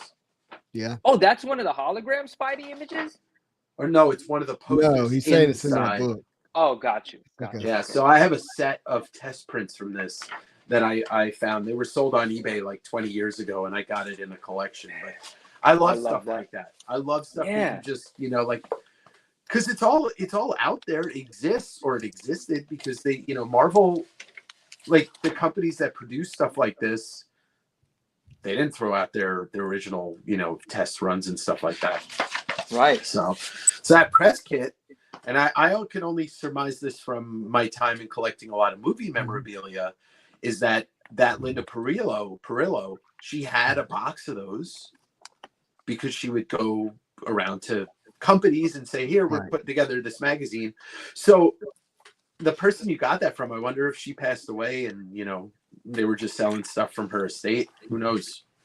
Oh, yeah. Well, hopefully she didn't pass away, but let's This is yeah. Curious. this is my original 1 of 1 1996 Spider-Man 2099 drawing that I did. I love that. That's It's from now worth a lot of money. July 30th, 1996. And look at the top. It says, oh, can you read that? I don't think you can read it, but it says to mom. Oh, that's nice. It's almost like you copied the pose from the box, the front of the box of 93 masterpieces. Yeah, but this is actually the interior. I believe I now know it's in the first appearance of Spider-Man 2099. It's in the hologram issue. The preview, like that interior spread, it's that. Mhm. It's that. Oh, that's great. I love And that. I'm pretty sure I didn't have the comic. I'm pretty sure that was in a Wizard magazine. And that's where I was drawing the image from. Justin, comes throw me back. on the big one real quick, Yeah, bud. please. So we've we'll talk about that later. He said no sock puppet Manu, or did I miss it? It didn't happen. It didn't happen. But the beginning of the episode is quite an interesting one. We'll talk about that later. Yeah. So I've showed this before, obviously. Yeah. Wizard number 9, Whitman. 9.8, 3 on the census. 2 of them are mine. I don't know who owns the third one. But the reason this is interesting to me, and we've talked about this loosely, but this is going to lead to something else. It says Burt Whitman cover. Burt Whitman is actually Bart Sears. And he was going with, as he had an alias for some reason when he was doing things around this time. And so I've had this, but then I saw something pop up that I didn't have, so I had to have it. Apparently, Gareb Shamus put out this promotional memo prior to that, and it said cover 9 Venom artist ? Order with reckless abandon, Gareb Shamus. But the reason it was so important for me to have this is because this is signed by Stan Lee. Whoa. Yeah. That's awesome. Man, So I love having these together. that's amazing. That's awesome, dude. Yeah. That's really cool. I'm pretty sure you manifest this stuff. Like it doesn't exist, and you're like, oh, I got it on eBay, but it's just like he snaps his finger and it appears on a shelf behind him. I can't explain how these things work, and somebody has tried to, like, I believe in like universal weirdness, right? And someone has, it's very interesting when you apply the logic. It makes sense too, right? Because I was talking to someone, I was like, I don't know how these things have made it to me. I know that I want them. Mm-hmm. Yeah. I know that if I see them, I'm gonna buy them, but I don't know how I'm the one that finds them. And then someone using logic rather than like universal manifestation said to me, well, Manu, it's because you hunt the way that you hunt, because you're always on the hunt. A succinct way to say it in business is we say what you focus on expands. Yeah. And that's Sure. And that's very true. And so it is definitely a combination of that and a combination of me just believing that, you know, certain things just happen, right? Like, you know, some people don't want this stuff as much as I want it. And, you know, well, Andrew's going to be mad at me for saying that, because if there's anyone else that wants this stuff as bad as I want it, it's Andrew. Andrew. You know what I mean? And I love you, Andrew. We connect very much on this wizard stuff. So, but yeah, what you said about, you know, that saying in business, that's true. Like you're focusing on it, you're searching for it, you're hunting for it. People ask me, you know, where do you hunt? Where do you find your things?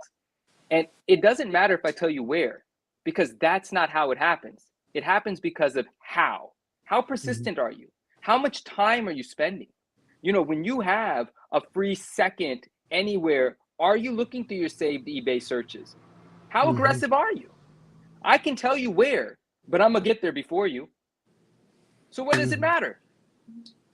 So people ask me about collections all the time. How you know, teach me how to get comic collections. It's like, it doesn't matter.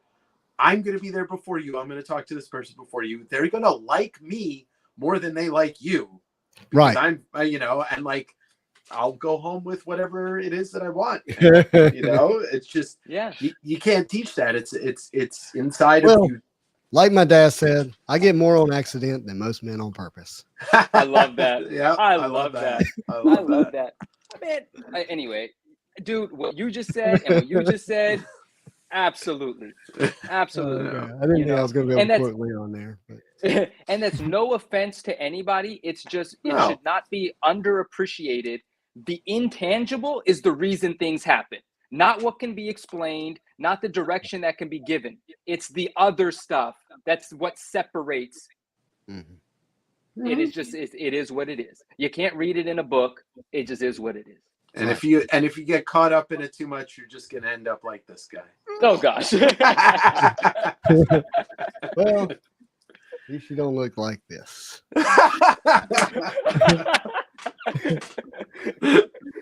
Oh God! Wow. My wife has to wake up next to that each morning. That's keep her in your prayers. Andrew, what is DO6 said? Is Wizard 18 the first appearance of Carnage? You mean the first time Carnage shows up on a Wizard magazine? Yes, I do believe it is. That's the fold out cover. I do believe that's the first time. I don't even know another time that Carnage is on the cover of a Wizard.